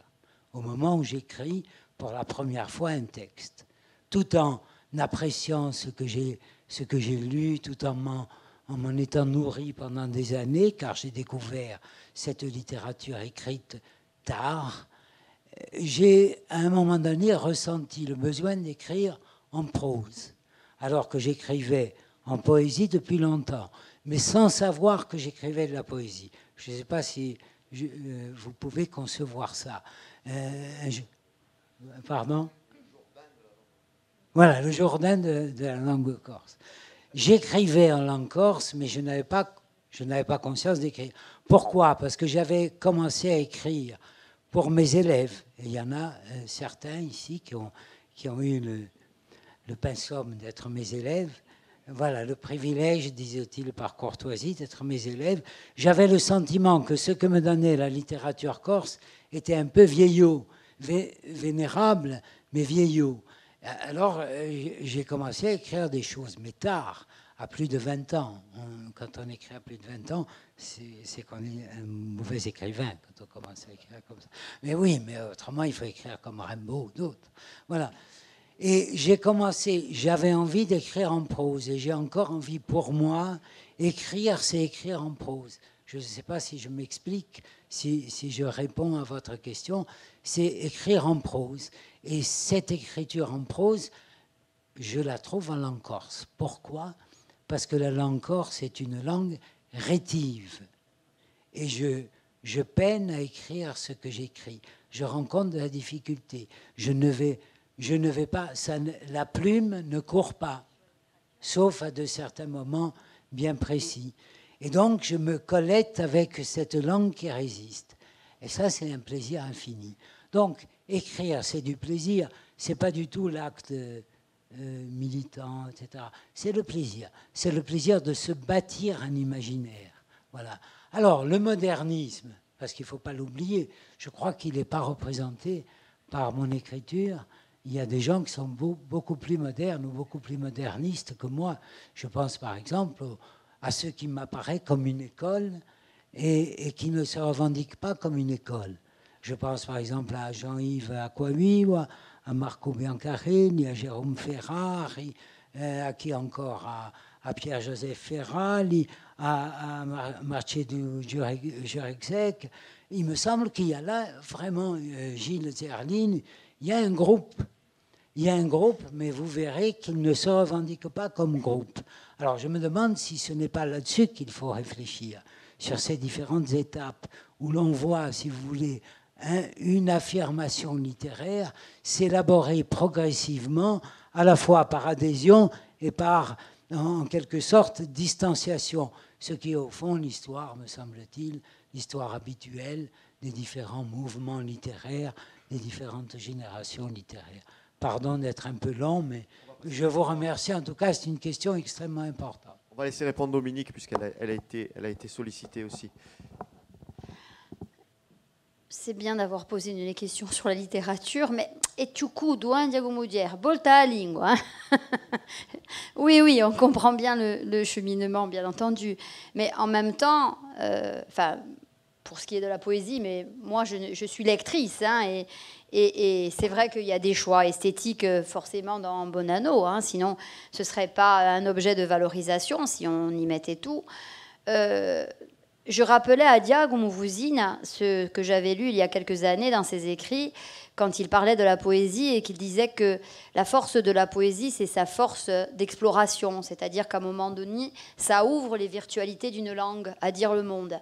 Si moderniste, c'est ça, alors je suis moderniste. Effectivement, ce qui m'intéresse quand je lis de la littérature, c'est qu'à un moment donné, les choses que je croyais connues, que je croyais vécues, je les vois différemment. Et j'augmente ma capacité et ma compétence à comprendre le monde. Et surtout, effectivement, je découvre parfois des zones inexplorées parce que peut-être je n'avais pas osé les penser, osé les dire ou simplement les regarder. Ça, je crois que, en littérature, cette stratégie d'écriture-là, elle est intéressante. Alors parfois, elle prend des formes très classiques. Hein. Effectivement, quand on lit Thiers, on n'est pas dérouté. Il y a des personnages, il y a une histoire, c'est contextualisé. Hein. On n'est pas dans le nouveau roman. Hein. Mais en revanche, il y a parfois des situations et des thèmes qui sont abordés, qui, me semble-t-il, ne sont abordés qu'aujourd'hui et qui ne l'auraient pas pu être il y a 50 ans ou il y a 100 ans par rapport à une prise de conscience qui est celle d'aujourd'hui. Donc, la stratégie d'écriture, la stratégie d'exploration, je crois que c'est important et c'est comme ça aussi qu'on captive les gens qui sont d'aujourd'hui. On parlait tout à l'heure de la forme, hein, parce que c'est ça aussi. Moi, je me souviens, quand j'ai traduit Casimiro de Brito, qui fait des petits poèmes, hein, des haïkus, on m'a beaucoup félicité en disant « Oh, c'est beau, hein, mais c'est court. Hein. » Oui, c'est haïkus, c'est court. Donc, oui, c'est vrai que la forme, les nouvelles technologies, moi je suis de mon temps, j'aime bien Abiatset, je veux dire, après je fais aussi avec les formes qui sont celles de mon temps, même si parfois d'autres formes me plaisent plus, mais je crois qu'on a acquis une maturité, je le disais ce matin pour le savoir scientifique, mais il y a une maturité dans l'écriture corse aujourd'hui qui peut se permettre, à travers la génération que tu citais, d'aller peut-être au-delà de certaines normes, d'un certain académisme, vers des transgressions. Donc, je crois que le rapport à l'écriture et à la stratégie d'écriture, pas seulement à la langue, aussi à l'écriture, comment on s'installe dans cette langue et comment on y fait son trou, comment on y fait son chemin, c'est important. Après, il y a des textes qui nous ont formés. Diago Moudier, quand on était en terminale, il nous a fait présenter une liste de textes. Et moi, j'ai présenté Vis Cosmica. Donc forcément, à un moment donné, quand on passe par des textes qui sont des textes, effectivement, dont la mise en forme est moderne, tout en ayant un enracinement dans notre culture, ça forme aussi. Hein. On est le fruit, on ne le dit pas assez pour la littérature corse, parce qu'on a tous l'impression d'être une génération spontanée. Bien sûr, on connaît mal notre histoire littéraire, on connaît mal les écrits d'avant. Alors, on a tous l'impression qu'il y a quelqu'un qui débute quelque part. Et on a toujours du mal à situer notre goût, y compris notre sens un peu esthétique, parce qu'il n'y a pas cette généalogie, hein, des écrivains. Voilà. Donc je pense que là aussi, chacun d'entre nous, il faut qu'on fasse un petit peu notre généalogie et qu'on se resitue qu'en tant que lecteur, en tant que locuteur, en tant qu'écrivain, par rapport à un certain nombre d'acteurs culturels qui ont pris la parole et qui ont dit des choses. Donc moi, la définition qu'avait donnée Diagoum il y a quelques années sur cette immense capacité de la poésie à dire les choses et à augmenter les virtualités sémantiques de la langue, je crois qu'elle me convient assez bien. J'aimerais avoir juste 2 mots de Jacques Fouzine sur ce propos. Oui, Ensuite, on aura je complète juste comme ça, les choses sont claires. On aura une question d'Emmanuel Valli, de Max Simeoni et de Sébastien Queneau. Voilà. Juste pour compléter, je suis tout à fait d'accord avec les 2 interventions précédentes sur les potentialités à la fois de la poésie, de la langue, bien entendu. Mais je voulais compléter par un aspect, c'est-à-dire que chacun d'entre nous, en tant qu'écrivain ou écrivain, prend du plaisir à combattre, à essayer de trouver la meilleure voie, etc. Mais c'est un plaisir, effectivement, une douleur et un plaisir à la fois. Mais je crois que quand même, on ne peut pas oublier ce qu'a dit Dominique au début, c'est quand même la question de la réception. Quand vous écrivez et que vous publiez, surtout dans une revue ou un livre, c'est que vous avez envie qu'on le lise, que cet effort que vous faites ou ce plaisir que vous prenez aboutisse quelque part chez un plaisir de lecteur. Or, c'est un grand problème, celui-là, pour toutes les langues, mais principalement pour la nôtre et pour notre littérature. C'est que si la réception n'est pas à la hauteur du travail que l'écrivain fait, eh bien, il y a un hiatus, il y a quelque chose qui ne va pas. J'avais écrit ça il y a quelques années, mais je crois que j'avais écrit « Écrire en Corse aujourd'hui », la problématique d'écrire en Corse aujourd'hui, dans un texte de colloque, littérature et déglossie, et je crois que ça reste encore tout à fait valable. Dans la mesure où il me semble que quand on fait du moderne, moi j'ai commencé comme ça, je faisais du moderne, les premiers textes qui sont sortis dans Reggio, c'était des textes surréalistes, véritablement. Et parce que j'étais en conformité avec ce que j'avais fait jusqu'à présent, jusqu'alors, dans une revue de poésie en français. Bon, mais je me suis aperçu que dans la tête de chacun des lecteurs, il y avait des formes, disons des préjugés de formes, des habitudes. Dans l'oreille, on avait des mélodies, on avait des tournures, etc., qui ne correspondaient pas du tout à cette poésie moderne-là. Alors, où je persistais de force, sans être lu ou être accepté par mon lectorat, où je changeais. Et donc, l'écrivain est quand même obligé plus ou moins de faire une sorte de couper la poire en deux, d'essayer de trouver justement une voie possible. C'est d'ailleurs pour ça que je me suis mis à faire des paroles de chansons, parce que je trouvais qu'avec la chanson, ça passait mieux qu'avec la poésie.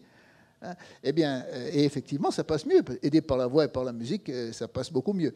Mais je reviens progressivement à une poésie un peu plus moderne maintenant, parce que progressivement, le lecteur s'est habitué à ce genre de choses-là, grâce aux générations que vous avez dit, et qui étaient des générations plutôt de prosateurs que de poètes. Mais enfin, peu importe. La poésie, effectivement, elle a, à mon avis, toutes les potentialités extraordinaires de la littérature. Pour moi, c'est la littérature, l'art, la première des littératures, la poésie. Bon, mais enfin, je ne reviendrai pas là-dessus. Moi, j'ai une question un peu plus, d'ordre un peu plus général. Je voudrais savoir, qu'est-ce que vous entrevoyez comme devenir pour la littérature d'expression corse, dans toutes ses formes d'expression, que ce soit la poésie, la prose, au niveau de l'édition, au niveau du lectorat, au niveau de la création. Enfin, c'est général, mais je pense que vous avez tous peut-être votre mot à dire là-dessus. On va peut-être commencer par Guy Firologne sur cette question.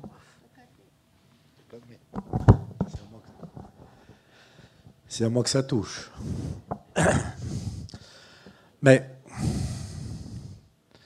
c'est une question compliquée.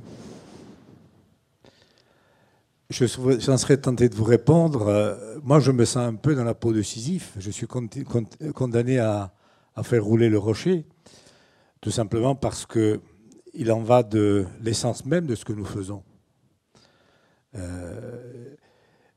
À un moment donné, la société prend conscience ou pas d'un travail qui est fait, d'un projet qui est conduit par celui qui écrit comme par celui qui diffuse, comme par celui qui essaye de faire savoir aux autres ce qu'a fait celui qui écrit, si je puis dire.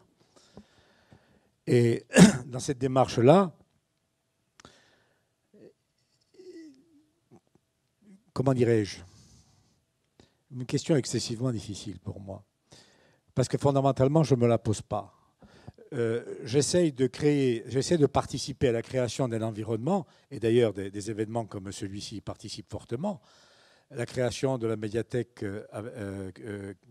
qui a été inaugurée aujourd'hui participe aussi de cet événement.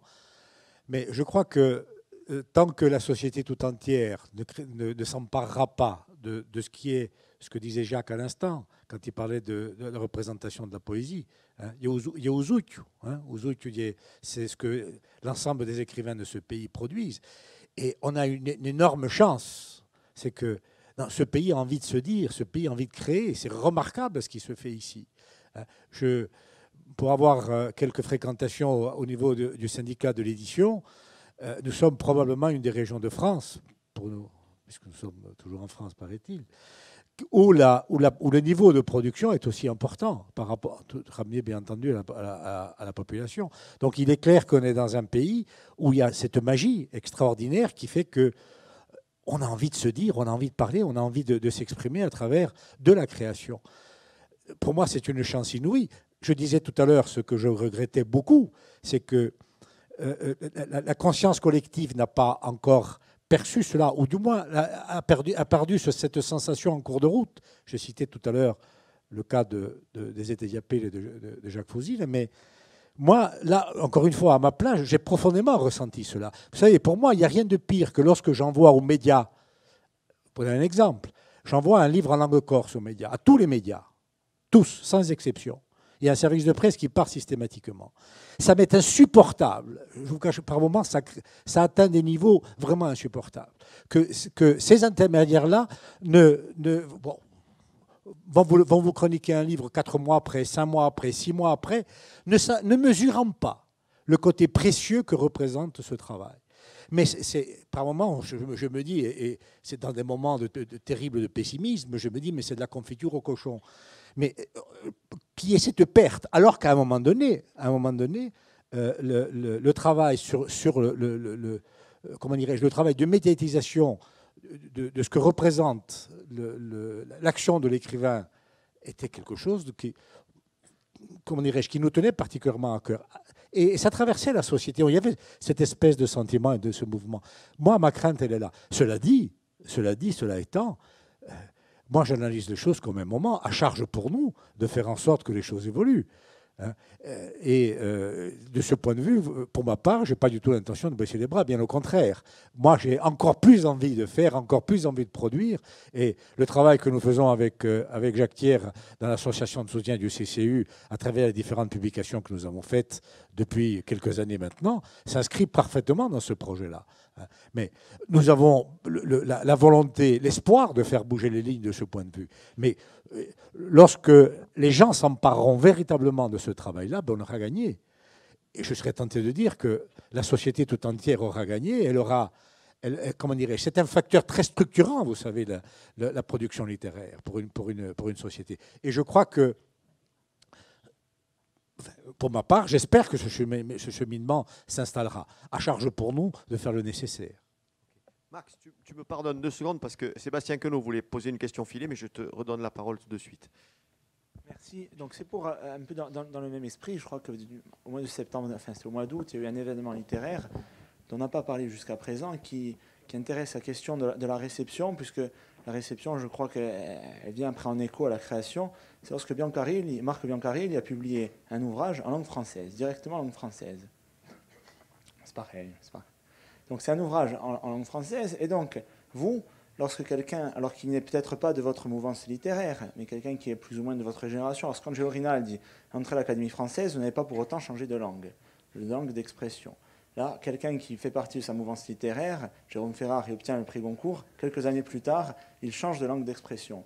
Alors il ne s'agit pas, pour moi, de juger Marco Biancaril, de juger plutôt, nous, qu'est-ce que nous faisons en tant qu'institution, en tant qu'éditeur, en tant qu'université, CTC, etc., pour faire en sorte que des personnes qui disposent de cette compétence linguistique et qui sont de très très bons auteurs, Marco Biancaril, je pense c'est le plus fort, le meilleur là, de sa génération. Je pense que c'est quelqu'un qui a eu en plus, c'est paradoxal, puisque c'est au moment où il a le plus de succès en langue corse qu'il change de langue d'expression. Alors, moi je juge le texte un petit peu de plus loin, pas forcément de plus haut, de plus bas, mais je juge simplement sur la question du changement de langue. C'est ça qui m'intéresse de mon point de vue. Et qu'est-ce que vous pensez? Donc, qu'est-ce que nous pouvons faire? Qu'est-ce que nous devons faire pour que, justement, ces conditions de réception qu'il a dû percevoir comme étant défavorables changent de façon à ce qu'il puisse connaître le succès et qu'il puisse renouer avec la langue corse. Je pense qu'il n'entend pas du tout rompre les ponts avec la langue corse, qu'il compte continuer d'écrire en langue corse. Mais c'est peut-être un signal, un mauvais signal, une mauvaise tentation qui peut être donnée aux jeunes, aux plus jeunes qui sont ici. Et donc, que pouvons-nous faire, que devons-nous faire pour encourager justement les auteurs qui disposent de cette compétence à écrire en langue corse? Juste 2 mots, puisque les 2 questions, en fait, sont liées. Moi, je ne crois pas tellement que ce soit les gens. Enfin, oui, on peut imaginer que ce sont les gens. Je ne sais pas comment vous êtes arrivé à la littérature française, italienne, espagnole, anglaise. Moi, j'y suis arrivée par l'école, donc en grande partie. Après, il y avait des gens autour de moi, très bien. Après, une fois que j'ai été initiée à la littérature, petit à petit, j'ai fait mon chemin toute seule. Mais enfin, la littérature, c'est pas quelque chose qui est spontané, qu'on découvre comme ça. Ça n'arrive pas, comme je disais tout à l'heure, par la radio, à la maison, dans la voiture. Je pense que ça doit s'accompagner. Donc ça s'accompagne effectivement par un certain nombre de dispositifs, institutionnels. Tu évoquais le changement de langue.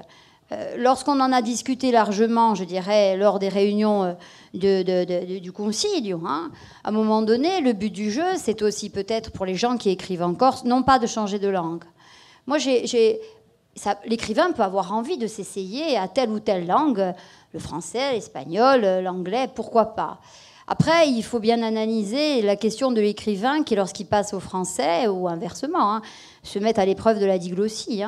Donc, et que c'est une expérience quand même difficile, je pense, et du coup, qui restreint certainement son champ de virtualité, comme on le disait tout à l'heure. Ceci dit, l'écrivain de langue corse, qui est condamné à l'éternité, là, à un moment donné, je pense qu'il a besoin aussi de trouver, comme le disait Diago, un lectorat. Et qu'une politique de traduction, c'est ce qui permet effectivement au texte en corse de s'expatrier à l'extérieur et effectivement d'avoir à un moment donné une valorisation. Chacun d'entre nous, on a pu faire cette expérience-là. Moi, je l'ai faite avec Padrizia, effectivement, non pas, elle n'est pas passée au français, elle a laissé son texte aller vers un traducteur. Et je pense que certainement aussi, y compris dans l'échange avec le traducteur, et parce que c'est lu ensuite par d'autres, et que parce que par le français, un autre, et elle le sait, a pu traduire en anglais, du coup, il y a un voyage de cette littérature où on a le sentiment, effectivement, d'être davantage lu. Donc ça tient véritablement aux conditions d'accompagnement de la littérature. Je le redis encore une fois, je l'ai dit au début, la littérature, c'est un processus qui se construit. Ça n'existe pas suspendu dans les airs et ça va nous pénétrer par je ne sais quel nouveau... voilà, c'est impossible. À un moment donné, ça s'accompagne. C'est un processus qui est difficile et ça s'accompagne aussi, comme le disait Diago, par des moments de plaisir.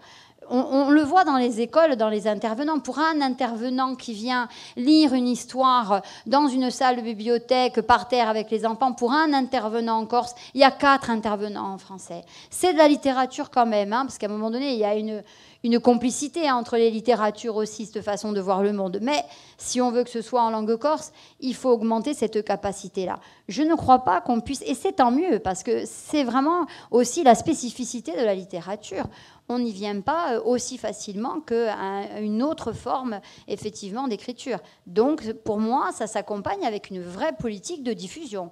Il n'y a pas de souci. Sinon, il faudra attendre peut-être 50 ans, 100 ans, qu'une génération spontanée découvre les œuvres qui sont sorties aujourd'hui.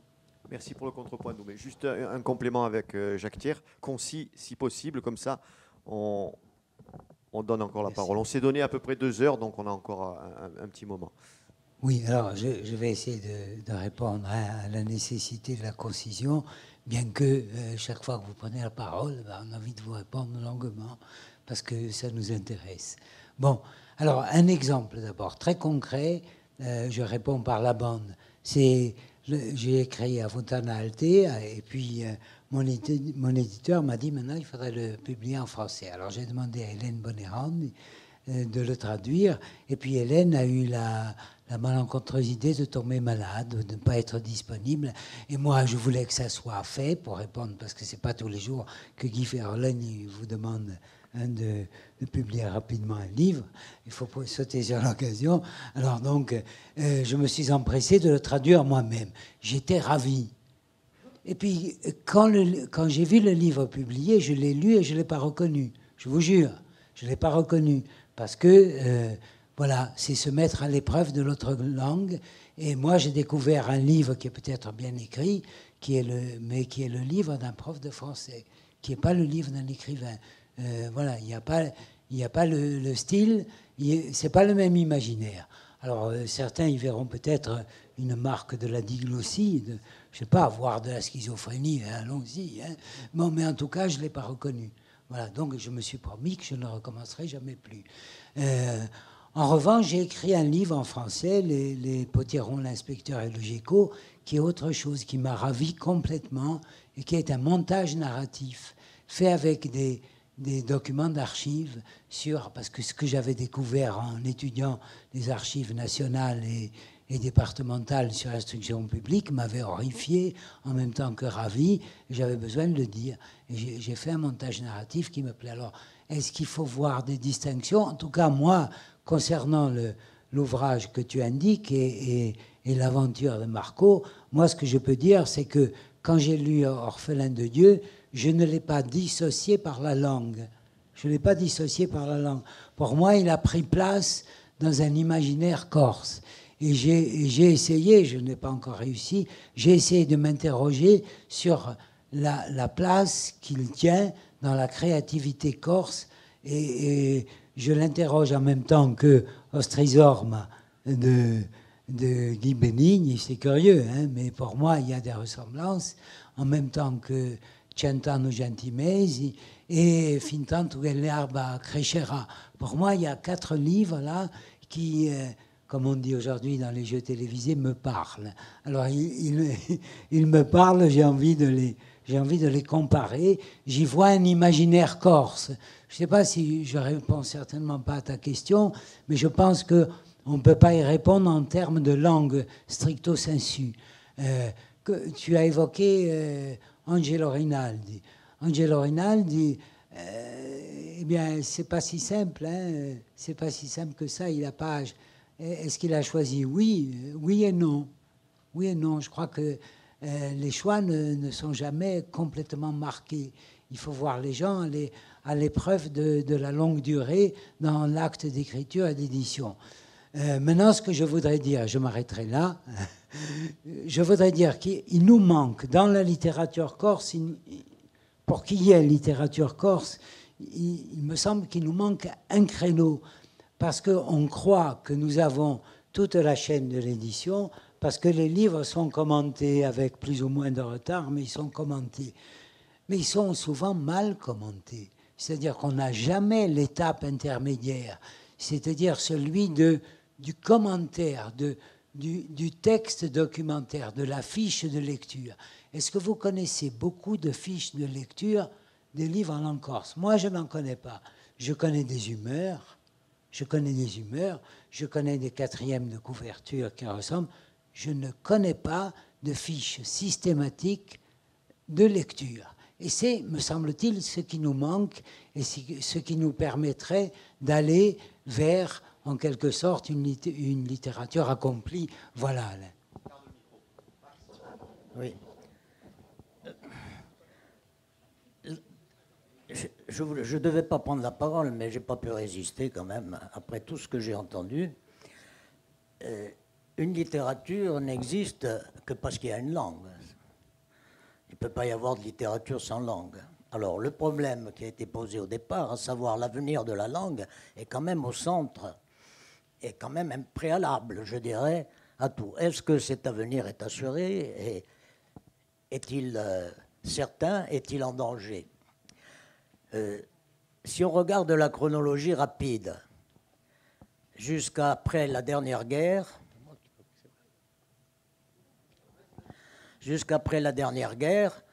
effectivement, nous avions comme référence d'auteurs corses des auteurs qui parlaient de la Corse rurale d'avant, celle qui était en train de disparaître et qui a un peu tenu le coup, je dirais, grâce à la guerre, parce qu'on s'est replié sur les villages et on s'est réchauffé un peu au pain du châtaignier, à notre farine de châtaigne. On s'est sauvé un peu. On a retrouvé tous les gestes antiques de la Corse rurale. Et après, ça a été l'explosion, l'exode, la Castagniccia qui se vide en quelques années. Et puis, on est attiré par les néons de la reconstruction qui se fait ailleurs, par l'empire colonial qui nous demande des hommes et par les carrières individuelles grâce au diplôme à l'école, etc. Bon.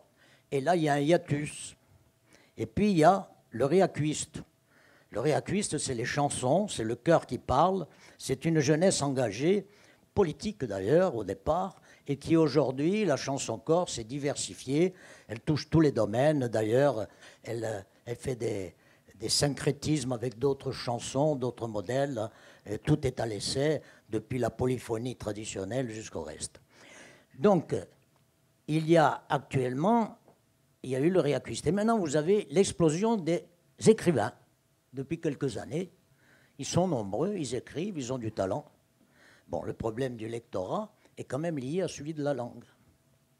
Alors, si je prends comme référence le travail de l'UNESCO, qui en 2001 a fait, pour l'étude des langues, je dirais, secondaires, des langues en état en défense, de toutes les langues minoritaires, a décrété l'institution d'une commission d'experts linguistes du monde entier capable de faire le point, qui a remis son rapport en 2003. Je crois que c'est à peu près ça, c'est à quelques années près, peut-être je me trompe, mais c'est ça. Et que dit le rapport d'experts? D'abord, ils nous disent une chose que tout le monde sait, c'est qu'il va disparaître des centaines de langues en l'espace de quelques décades. 6000 langues sont parlées aujourd'hui. Avant la fin du siècle, il y en aura au moins 1 millier qui auront disparu. Bon. Mais alors, qu'est-ce qu'il faut faire? Alors, les experts préconisent. Alors, ils ont donné une grille de lecture. Cette grille de lecture, il y en a une qui est... Il y a plusieurs considérations, mais il y a une grille de lecture qui est intéressante pour nous. C'est que il donne... entre 5 et 0. 0, c'est la mort d'une langue, et 5, c'est quand elle se porte à peu près bien. Le chiffre 5, c'est quand la transmission se fait naturellement dans la famille, c'est-à-dire que tout le monde parle corse. Alors la langue, là, elle est au zénith, elle est assurée d'avoir un avenir, jusqu'à des circonstances contraires plus tard. Après, au chiffre 4, ils disent il y a une perte, parce que c'est le taux de transmission qui les intéresse. Ils disent le taux de transmission de la langue est essentiel. Alors, 5, c'est parfait. 4, c'est déjà quand une population maîtrise sa langue et qu'elle est obligée, dans certaines circonstances, de ne pas l'utiliser. Et ils citent, les experts de l'UNESCO, hein, ce n'est pas que des experts français, ils citent la justice, l'enseignement, etc., où les locuteurs locaux sont obligés d'employer une autre langue pour échanger, parce que sinon, ils ne peuvent pas le faire. Après, ils passent au 3.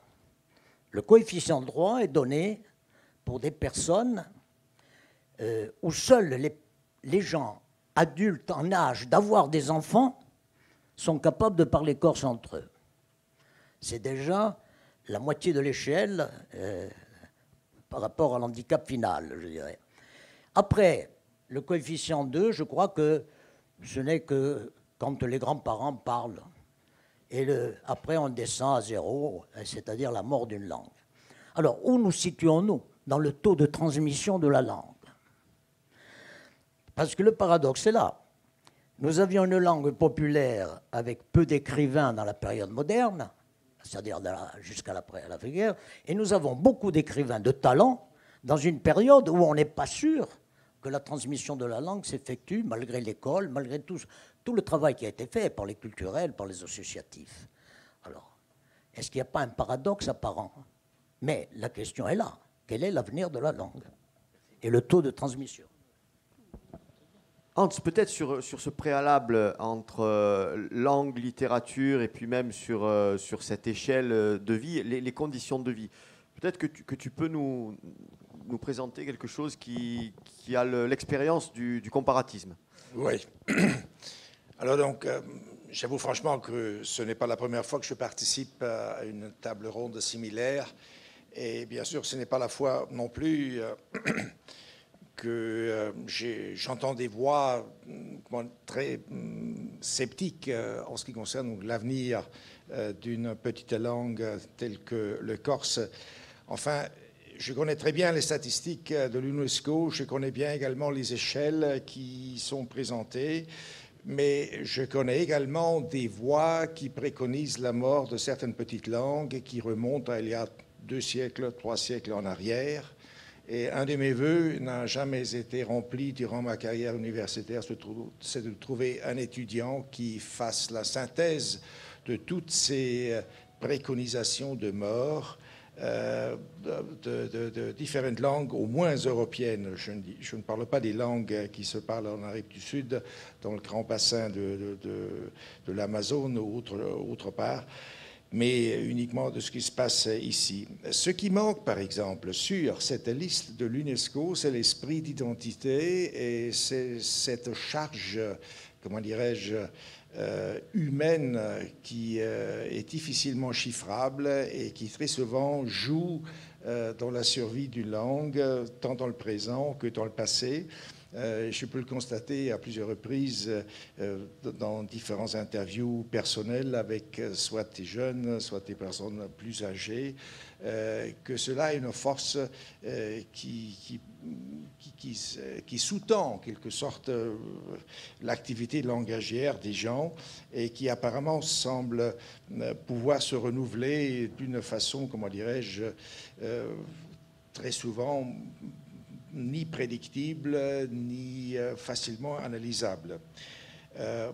En ce qui concerne donc le contenu des discussions que je viens d'entendre ici, quand je les compare avec ce que je connais d'autres coins de la Romagna, alors je peux vous assurer que vous pouvez être optimiste, enfin, avec le savoir que j'ai et donc les connaissances de la précarité de la production littéraire, par exemple, dans d'autres coins de la Romagna. Il me semble que la situation de la Corse est encore tout à fait positive. Et quand on compare cette situation de la Corse d'aujourd'hui avec ce que j'ai pu constater il y a 30 ans en arrière, alors donc ça a été un grand bond en avant. Et mon impression de l'extérieur est qu'un romaniste de 2050, disons, alors donc quand on ajoute à notre date de maintenant une trentaine d'années, alors donc aura également la chance d'étudier donc une substance très spécifique parlée dans cette île et également une substance très spécifique écrite dans cette île-là, comme ceci va être le cas aussi pour d'autres langues mineures romanes que je connais. Évidemment, il y a beaucoup d'optimisme dans cette assertion personnelle, mais je peux l'étayer aussi par ce qu'on sait sur le pessimisme de nos ancêtres. Alors, le pessimisme de nos ancêtres sur la survie des petites substances culturelles, qu'elles soient langue ou littérature ou autre chose, était apparemment trop grand. Et je pense que le scepticisme qui existe de nos jours va être de la même dimension, à savoir donc trop grand. Soyons donc optimistes et que ça continue de la façon comme ça s'est développé au moins durant les dernières 30 années. Merci. Je voulais entendre ce mot de conclusion parce que nous allons conclure là-dessus. Je voudrais rappeler que ce débat partait donc des conditions d'un devenir. Nous l'avons, je pense, mis en perspective avec les interlocuteurs que je remercie ici et qui nous ont fait le plaisir, autour de Jacques Thiers, autour des 20 ans du CCU, de reposer un petit peu les choses. Bien entendu, les constats sont toujours mitigés, mais globalement quand même optimisme, avec cet éternel paradoxe d'une langue en érosion dans son réseau social global, et une littérature, une production littéraire, mais avec un problème quand même de conditions de consommation, d'engagement individuel. On a parlé aussi de système et de circuit, et de considération sur la vie et la mort d'une langue, avec ce mot de conclusion de notre ami et confrère Hans Goebbels, que nous n'aurons de cesse de remercier pour son déplacement aujourd'hui, pour la circonstance. Voilà, nous allons nous donner un moment de pause de 2 heures.